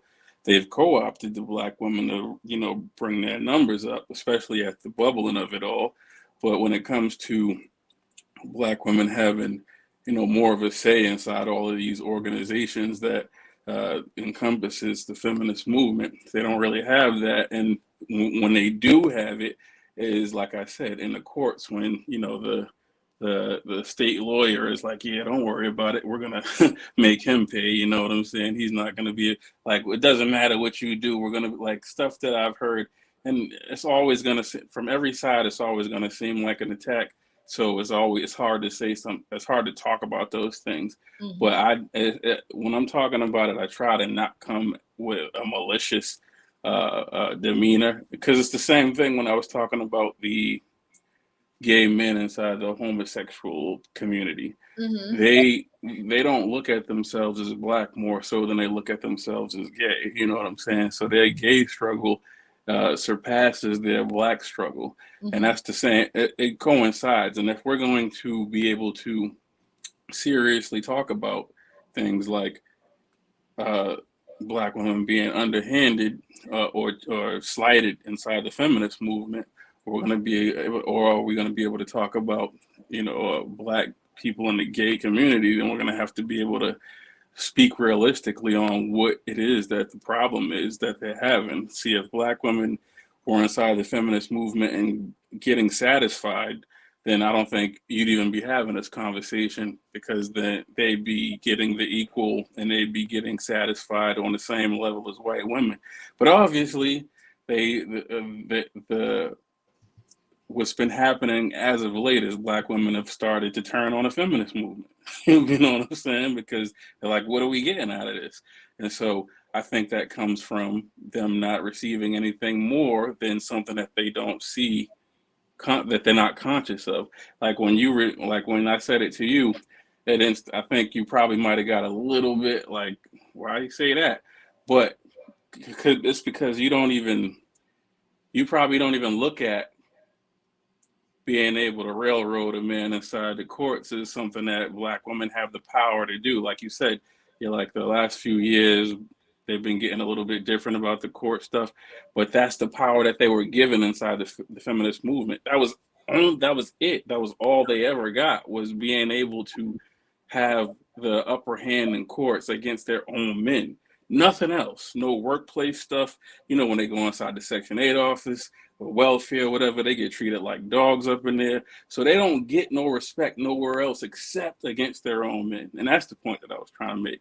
That's the only privilege they get out of the feminist movement. And it's not enough to Black women, and it shouldn't be enough. I don't think that should be what they're aiming for. The aim is that I don't think that's what their aim was. I think their aim was to be a part of that white women's movement that brought them to a higher level inside life generally, and they weren't getting that much.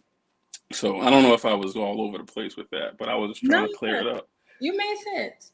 Oh, go ahead. I'm sorry. Finish. I'm sorry. No, I was just gonna say, and with the gay Black dudes, like I said, those dudes, look at being gay as a race, like black men. White gay dudes don't look at being gay as a race.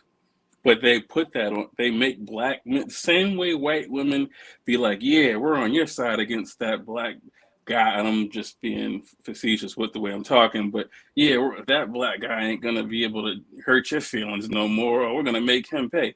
That's what gay white dudes do to gay black dudes. Like, yeah, we're a gay community. This is our gay stuff.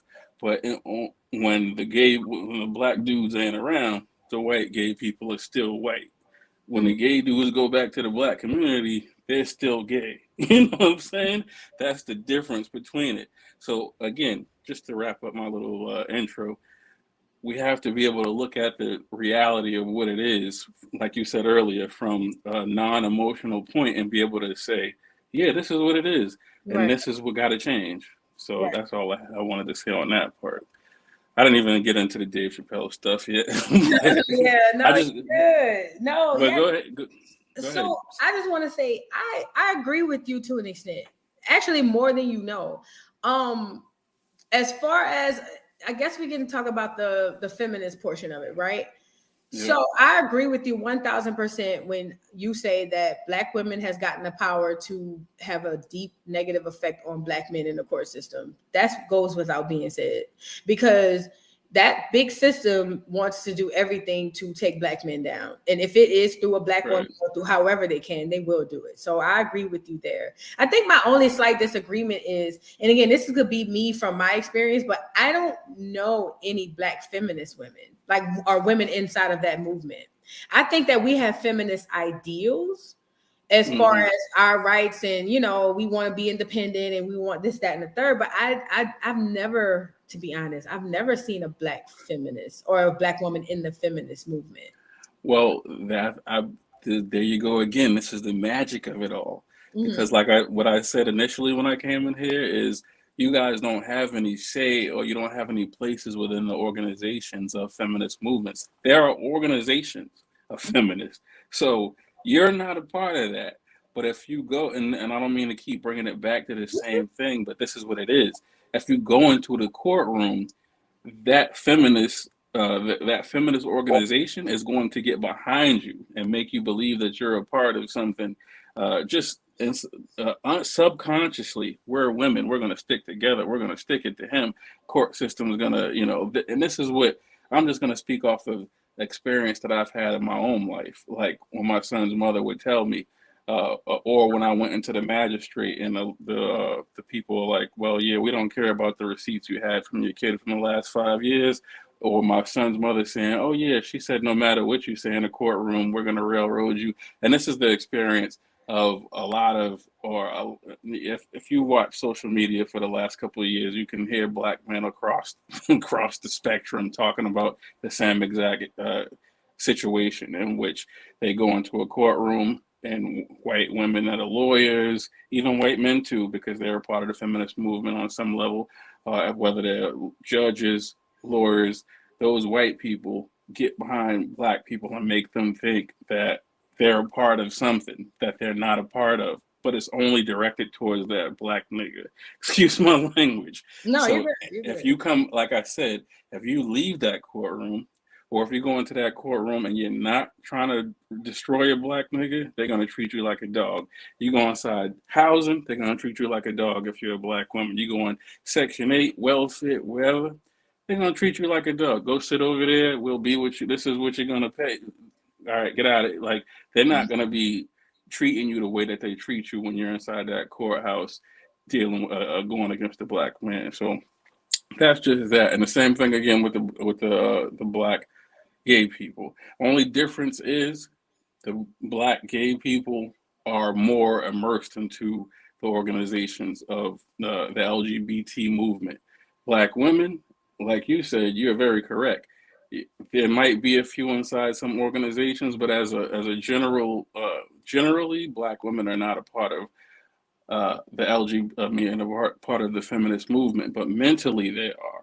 And so any white woman can grab a black woman off the street, like, hey, yeah, we're doing some feminist shit. And the black chick's just going to be like, all right, yeah, let's be against these men. You know what I'm saying? But Right. those white women will be using that black woman just for another number. Like, yeah, look at us. We got numbers. You white motherfuckers, now let us come in here and play golf or something like that. And then a black woman can't come play golf. You know what I'm saying? No, So, you're yeah. right. You absolutely right. I think that's you tied it in when you said not that they're actually a part of the movement, but mentally, ideally. I see what you're Yeah. saying. I see Right. what you're saying. And it is true. It is true that we have powers in the courtroom that we won't have anywhere else in regards to black men, only when we're dealing with family issues, because Right. it's not the same with rape, or I shouldn't have said that word, but it's not the same with like essay and all that stuff, only in dealing with that. So I totally agree with you. Lawrence Taylor said, I was one of the lucky ones because I was awarded shared custody, no spousal or child support during my divorce. Shout out to Lawrence Taylor Sr. That's good. Damn, Lawrence, you That's one of a kind out here. I know a lot of dudes with custody of their kids. Well, I'm not saying like he's the only one, but I'm just saying one in the middle. It's not, that don't come a dime a dozen. And you know No, what? yeah, you're right. What you probably said earlier is probably true. Maybe it's more normal to see that today. Mm-hmm. But when I was 24 years old, that was impossible. Like, it don't matter if the chick was a drug addict. You'd have to be able to show she was like putting needles in her veins on video before you could get your kids. And again, that's because the courts don't want no kids with no father with a job who's gonna raise them right. They want the mother. Then they want the mother to be stressed out on Section 8 and getting food stamps every month, letting the kid run out into the world and do whatever they want. And that's not to take a shot at black women. That's the reality of the systematic destruction of our race that they put in place. Is Mm-hmm. put the black woman alone with the kids, stress her the fuck out, give her just enough money, just enough to pay the cable, and the heat bill, and the rent, just enough money, and go buy a couple of packs of cigarettes or something. Other than that, keep her stressed the fuck out, and the kids is gonna run wild and rampant, and they're gonna grow up, kill each other, go to jail, and be a part of our farm that we need to keep this shit going on. And so that's what the function is of destroying the black man, because this is a very controversial opinion of mine, but I feel like um, just men in general are the ones that keep houses in order. And when you take men out of the home, the kids are going to run rampant just simply because the mother's not going to be able to deal with that on the same level as a man can, unless she's financially sound and able to, be uh, deal with all of that, all of the stuff that comes in life as far as bills, mental health, and feeding kids and dealing with all of the different people that she has to deal with throughout the day. I think men are generally bred to be able to handle that just on a DNA level. And I think the United States government understood that from the very beginning, that women were going to be overwhelmed by having all of this responsibility put on them. Now, women are more advanced in 2021. That wasn't necessarily the case inside the 80s and the 90s. You know what I'm saying? So they successfully destroyed us by removing men out of the situation and making men degenerate too, because uh, a significant amount of black men became gangsters, gangsters and thugs and wannabe players and all kinds of manners and demons that men have had become coming out of the 80s and into the 90s and stuff. So on our part, we let them destroy us. We let them hand us drugs. We let them hand us guns, and they didn't even have to tell us to kill each other or serve it to each other. We just did it. So that's our fault. The woman's fault is just simply letting that demon into our community in the first place by offering or accepting that free welfare and welfare, cheese, food stamps. I don't got to worry about it where I'm going to stay at. At least I don't have to do that, because before you had to depend on your man to get the food, get a place, some land for you guys to live on, protect you and everything. Then she didn't have to do that. So I don't want to keep on rambling, but No, yeah, you're um, making a lot of sense. yeah, it's the systematic destruction. I've been talking about this on my channel for over a year. I deleted a lot of my videos, which I'm kind of ashamed of, But because why? uh, when they like in January when they started wiping people's video channels off of YouTube. You probably weren't on YouTube at that point. I don't know. But they started just everybody who was making political commentary, they started deleting people's channels. And I deleted like most of my political commentary, but I still have a lot of uh, significantly political shit on there. It's just not as direct as it was Nancy Pelosi, Donald Trump, Schumer and all of that stuff. But anyways, that's not the point. The point is I've been talking about the systematic destruction from a very logical vantage point for a long time, and I think that like being able to talk to somebody like you who's not flipping out on me every time I say something that that might be in flaring is like this is what we were trying to do on the show with Gutter in him, but I don't know what happened. Me and Gutter still talk. I don't know what happened with that. But being able, the black dude and the black woman being able to talk about this stuff rationally is something that I think could really resonate with a lot of people. You know what I'm saying? Because what you're talking about right here and the manner that you're talking about it, nobody's talking about it like this. Nobody's breaking it down the way you're breaking it down and like trying to really get to the root of this issue. And a lot of people just want to be in flaring and get views. So I think I think the reality of the systematic destruction of black people is a conversation that needs to be had in much more depth, and we need to be able to be a lot more honest about what that entails. Now, what Dave Chapelle is doing with the gay community, I mean, I think it's very artistic, and but I don't think it's as easy for everybody to catch as it was for you to catch. You know what I'm saying? It's not. So, and you can tell when you talk to people and ask them about it. That's kind of why I wanted to do this video, because I didn't want people to just think I'm pro Dave Chapelle because I'm this. No, I really wanted you to understand how I understood what was happening. Yeah, and that was dope because like the stuff you was breaking down, some of it I wasn't even thinking about it in the manner that you were thinking about it, but it was very intelligent and it makes sense because I'm just thinking a lot of these things is just funny jokes, and the point of it all was I'm thinking it's a lot of funny jokes, and just the gist of it all is just gay people stop acting like stop acting like you're struggling more than black people. And that's the main thing that I took away from it, of course. But you were really like dicing and cutting this shit up and making logical sense out of the meanings of all of the different jokes, which is, I commend you for that. That's dope. Thank you. And so, yeah, no doubt. So, yeah, I don't really know what else to say about the Dave Chapelle thing, because honestly, and I'm sorry, but I don't pay attention to LGBT stuff, so I don't hear about it at all unless somebody like Dave Chapelle is talking about it. You know what I'm saying? So yeah, and so I don't. Normally people, especially black people, we don't hear about stuff until they like make headlines. And I know after Dave did this whole special, like that was one of the big headlines. Like the community was really upset. And this was my purpose of this video, was to show, okay, who is upset in this community and why? And that was the purpose of me wanting to do this video, right? Because again, people who look like me and you inside that community, they don't have a say.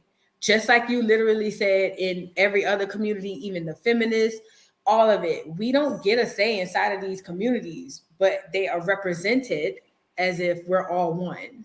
And I think that's what was really bothering me, because I've seen a few people that look like me and you say some things, and it was just like, well, maybe they don't understand the way I took it. And again, this is just how I dissected it and took it, but I wanted to give a different perspective on it. And so people could understand that sometimes it's not just jokes. A lot of times, depending on the comedian you talking to or you listening to, it's hella deep. It's way deeper than just the joke. The joke is just the entertainment piece of it. But you got to start breaking down the layers of what these people are literally trying to say.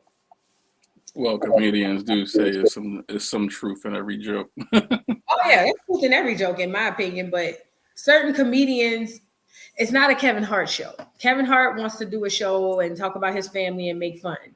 that's not the type of comedian a Dave Chappelle or Chris Rock, or you know what I mean? Those guys aren't that type of comedians. Yeah, I wouldn't call Kevin Hart a comedian myself, but some people like it.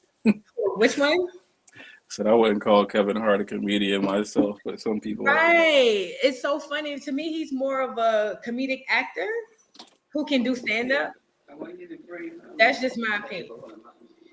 But no, so when you mentioned that you wanted us to do that you thought it was refreshing for us to do something and actually talk rationally about the type of things that the systematic oppression of what's going on in our community. It's funny you say that because I was already thinking that. I was just like, it would be super dope if we could talk about stuff like that and not blow up or act, you know what I mean? Like actually have intelligent conversations. Well, you remember when we first met, I was trying to get that across to the panel that we were talking to on the last show, and then it turned into like a freaking zoo because, and I actually had to come to your aid because after I explained that, kind of talking to you, like, yeah, it's hard to find rational women. The dude started just spazzing out, like bugging. So I had to come and I didn't really want to take sides and stuff, but I was like, she's being more rational than you're being.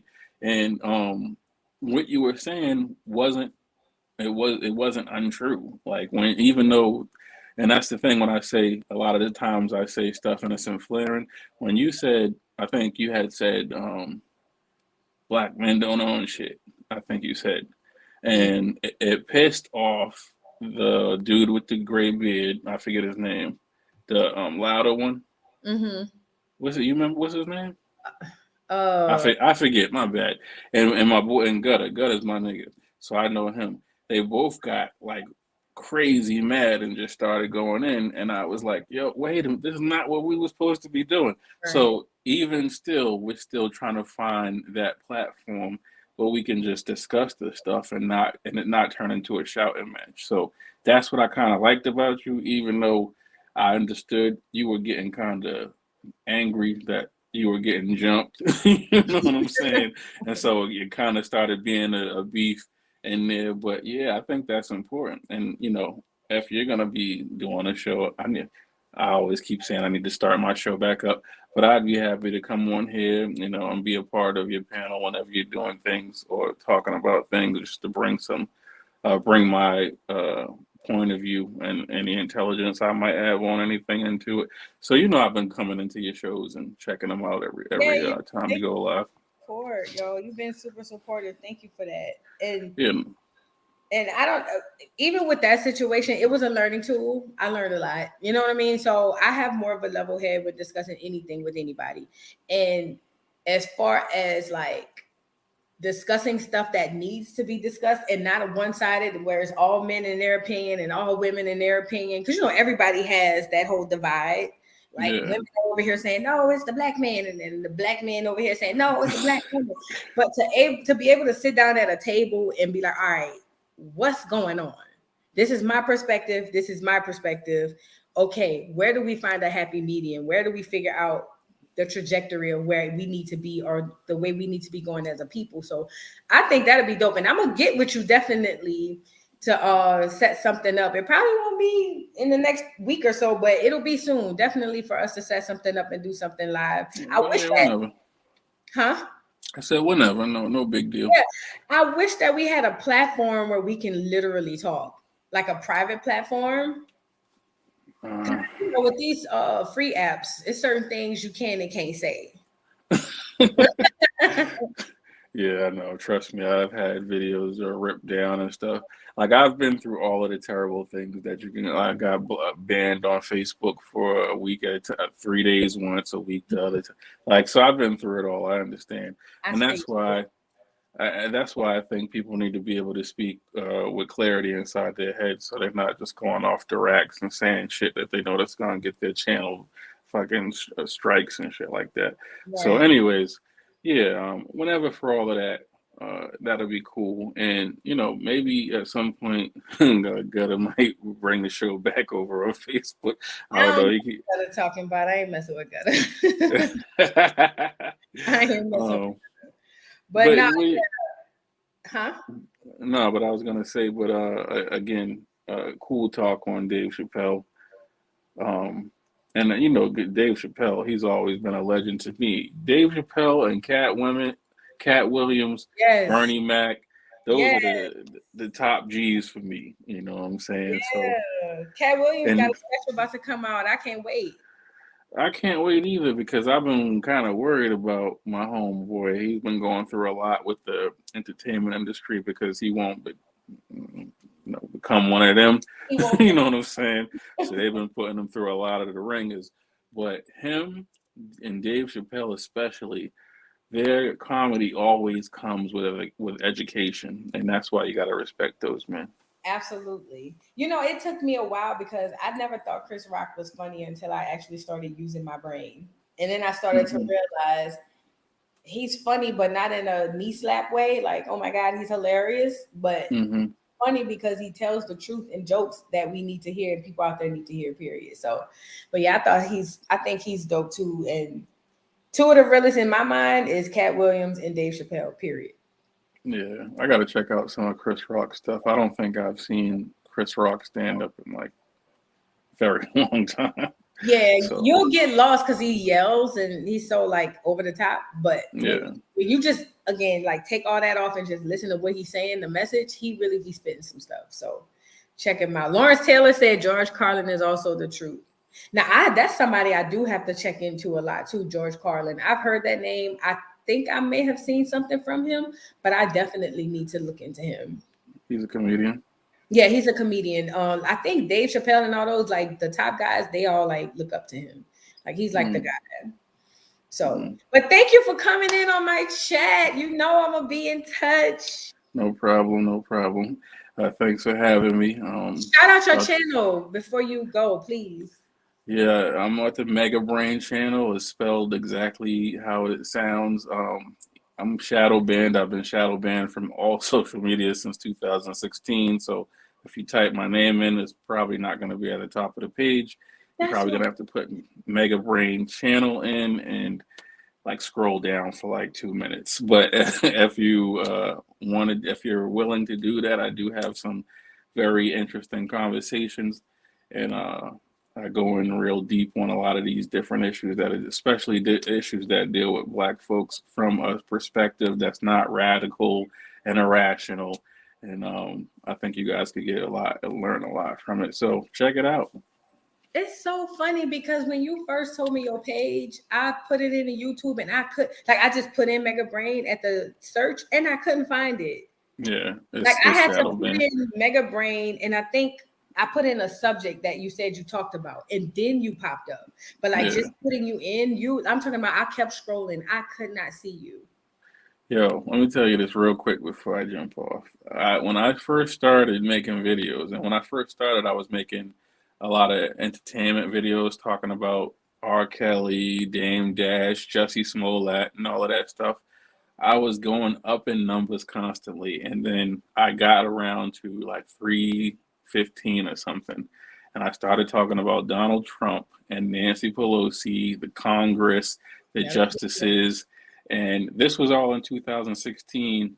Moving into 2016, but I think it was before Trump was elected, and when that happened, I got shadow banned on Instagram, YouTube. When I'm on Instagram too under Aviel Leo's Music. If you guys want to check that out, but I was constantly going up, and when I got to 400, till this day, from 2016 till this day, I've never gone past 400 followers on Instagram since 2016. So I've been shadow banned before people knew what shadow ban was. Yeah, that's insane. I'm trying to find you so I could put your pages in the chat. What's your YouTube? Just say it and I'm gonna type it in. Mega Brain channel. Mega Brain channel. Is that how they'll find it? You might have to scroll down for a little bit, but you'll see one of my videos come up. You can put just put Mega Brain channel. Give me a subject you talked about, because that's how I found you the first time. I think I put in polite. That's how I found you. I was about to say put in polite with that. And because you did a super dope video on the polite situation. I like thanks. that. That's how I found you, because I think you mentioned you talked about him somewhere, and then I was just like, I went to find you because I know I subscribed, but I couldn't find you, so I was just like, let me. I was like, how do I find them? So I put in Mega Brain Polite, and it's literally saved into my thing. But now I'm scrolling, I'm still trying to find you. Hold on. Yeah, it's terrible, man. It's terrible how they did me. No, that's we need our own. We need our own platforms. Like, trust me. I totally. I actually made one. I got like I actually made like the architecture for a platform, but obviously I'm not going to be able to get that off the ground without some kind of backing. But I am taking the initiative on shit like that, so it's not like I'm not trying. So it's terrible though. Ruined my whole social media life. You got to say, I'll join it. Yeah, probably ain't gonna happen unless I can, unless I get more money off of these Shiba Inu coins. I did just won't go up crazy last week on Shiba Inu, but I'm not talking about it until I go up to the million. But that's another show. I don't want to take your show off of what the topic is. Hey, when you make them millions, just loan me a couple hundred. Nah, for real. Like people like you, because it's normal for Black people to talk about how family and all of that ain't really part of their family. Whatever they be saying, family ain't your family. Your family don't support you. I've been through that like 10 years ago. So everybody who scorned all of these Black dudes that used to call Black women God, and now they calling them bitches and hoes. I'm just like, yo, Doug, y'all gotta chill. And luckily, I went through all of this stuff when I was like 22 years old. So now I can look at all of this and smile and be like, y'all are just angry and enraged. Y'all will get past it. Stop letting your emotions get to you. Like all of this, like I don't want to. This is another show too. I don't want to talk about this stuff on your show right now. So, I'm just glad that I went through it at a very young age, so I could be more rational about these conversations and not be a part of the toxicity of it all. You know what I'm saying? Yeah. And because it's very toxic at the end of the day. And sorry about my camera. You can see my Converse shoebox right there. You sent me that thing for OBS, and I messed around. Let me tell you how slow I am. I looked in the app store and I downloaded, and I'm like, oh, it's $4.99. Turns out it's the manual. Oh man, no, you get OBS. I was like, you know what? Maybe I'm not mentally and intellectually ready for OBS yet. Let me start at the small fry. Well, I thought that too. But once you get OBS off of online, like you go into Chrome or something and you download it. But once you get it downloaded, it is fairly easy to get used to, and it'll take you about 2 days, but you watch a couple of YouTube videos and you'll be a professional at it. So I would suggest you at least still download it and give it a shot. It's really a good functional piece that's going to make your production go up like that quick. So dealing with music, dealing with scene switching and all of that. So give it a shot. If you don't like it, then do what you're comfortable with. No, I'll check it out, definitely. I just got a little I was a little what do you call it, afraid, because I was just like, nah, I done spent $5 on the manual. I don't even That's crazy. That's crazy. I'm not mentally prepared to do the whole OBS. Let me start with the small dogs, and then I'll move my way up. Plus, I want to get more equipment, lighting, microphone. Like I want to do it like nice. So I'm gonna just. You ain't even on camera. I'm sitting here looking at. I'm like, no, well, I'm not. I just noticed you wasn't like. I just realized like, yo, she used to be on camera when I talked to her. So no, I decided not to get on camera. I'm just chilling. I don't know. I was just tired. I was like, I don't feel like getting all dressed up and all that stuff. So I didn't get it. But no, yeah. Thank you so much for coming through, man. You always show love. I really truly appreciate you. We're going to be in touch, though. You know, we talk all the time, so we'll be in touch. Yeah, no doubt. All right. Well, thank you for bringing me on again. I'm about to get off and go bust a beer open and play some Call of Duty or something. But yeah, I'll holler at you. You'll see me All right. online. Thanks. All right. Deuces, people. Thank you. Bye. Bye. Shout out to Mega Brain. Mega Brain came through and showed love. He always do. He's shadow banned, but I'm trying to find his link so I can literally show y'all his link. But I really want y'all to check out his page. Even when I put in what how I searched him before, I still can't find him. And you know, that says, oh, I found him. Jeez Louise. Let me see. I found him. Let me go to his channel. I finally found him. Lord, it took forever. Because I really want to put, you know, for y'all to go to his page and check him out. Because he's a good dude. Let me see. About. All right, I'm putting it in right now. Y'all could go find him. Check him out. Make sure y'all subscribe, like the videos. He's a super good dude. Let me see. www. I'm literally like typing this from my phone. Because I feel like this is the only way y'all going to really get him. Channel.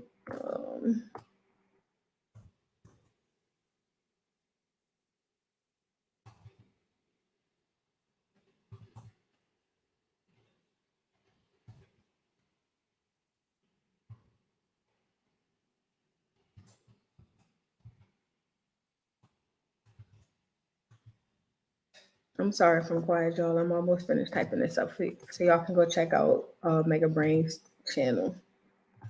Let me see. T, capital C, X, capital K, G. All right, that should be it. I'm going to put that in the chat for y'all to check out Mega Brain. And I just want y'all to know that this was literally just an information piece. It ain't for everybody. Everybody's not going to receive the information like most of us will. Some of us won't. But again, it is not for anyone to be mean or negative toward anything or anybody. I want to close out showing y'all this this video, this short, it's like a 2-minute video of Miss Fannie Lou Hamer. Madam Fannie Lou Hamer is one of the most Black female prominent figures of our time. If it were not for people like Fannie Lou Hamer down in Mississippi, we would not have the rights to vote. But they don't talk to you about that. They talk to you about everything except her. Miss Fannie Lou Hamer was an amazing woman and one of the prominent figures in our community, period. Like, hands down. I'll tell you this. I'll go this far to say it was at one point Malcolm X opened for her. I'll just leave it there. But I'm gonna share her video for you guys to hear it because I truly, truly want y'all to understand and see why I feel the way I feel about Miss Fannie Lou Hamer. And we're just gonna call it a night.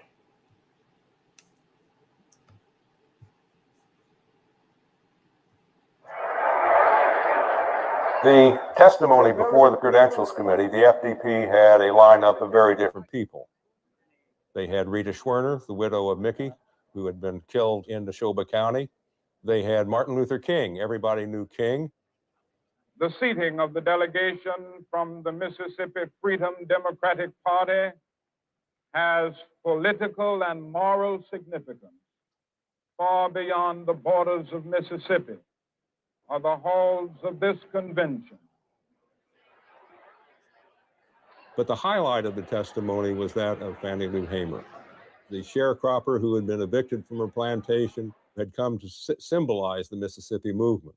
Mr. Chairman, and to the Credentials Committee, it was the 31st of August in 1962 that 18 of us traveled 26 miles to the county courthouse in Indianola to try to register to become first-class citizens. We was met in Indianola by policemen. The president, Lyndon Johnson, he's not afraid of Martin Luther King's testimony. He's afraid of Fannie Lou Hamer's testimony. And so he decides that the country should not see her testify live. Johnson is in the White House. and he convened an impromptu press conference. We will return to this scene in Atlantic City, but now we switch to the White House and NBC's Robert Goralski. Now, ladies and gentlemen, the President of the United States. On this day, 9 months ago. He did it knowing that they would break away, thinking he might announce who his choice of vice president was going to be. Instead, he gets up there and he announces, get this, he announces that it's 9 months to the day since Governor Connolly, who was there, was shot along with President Kennedy. So he announced a 9-month anniversary. Everybody's scratching their heads. Thank you very much. And then he leaves. And by that time, Fannie Lou Hamer's testimony was over. However, it backfired on Johnson because it became a story that she had been taken off television and in the news that night, and for days afterwards, they replayed her testimony. I was carried to the county jail and put in the booking room. They left some of the people in the booking room and began to place us in cells. She had Mississippi in her bones. Martin Luther King or the SNCC field secretaries, they couldn't do what Fannie Lou Hamer did. They couldn't be a sharecropper and express what it meant, right? And that's what Fannie Lou Hamer did. And it wasn't too long before 3 white men came to my cell. One of these men was State Highway Patrol. He said, "We're going to make you wish you was dead."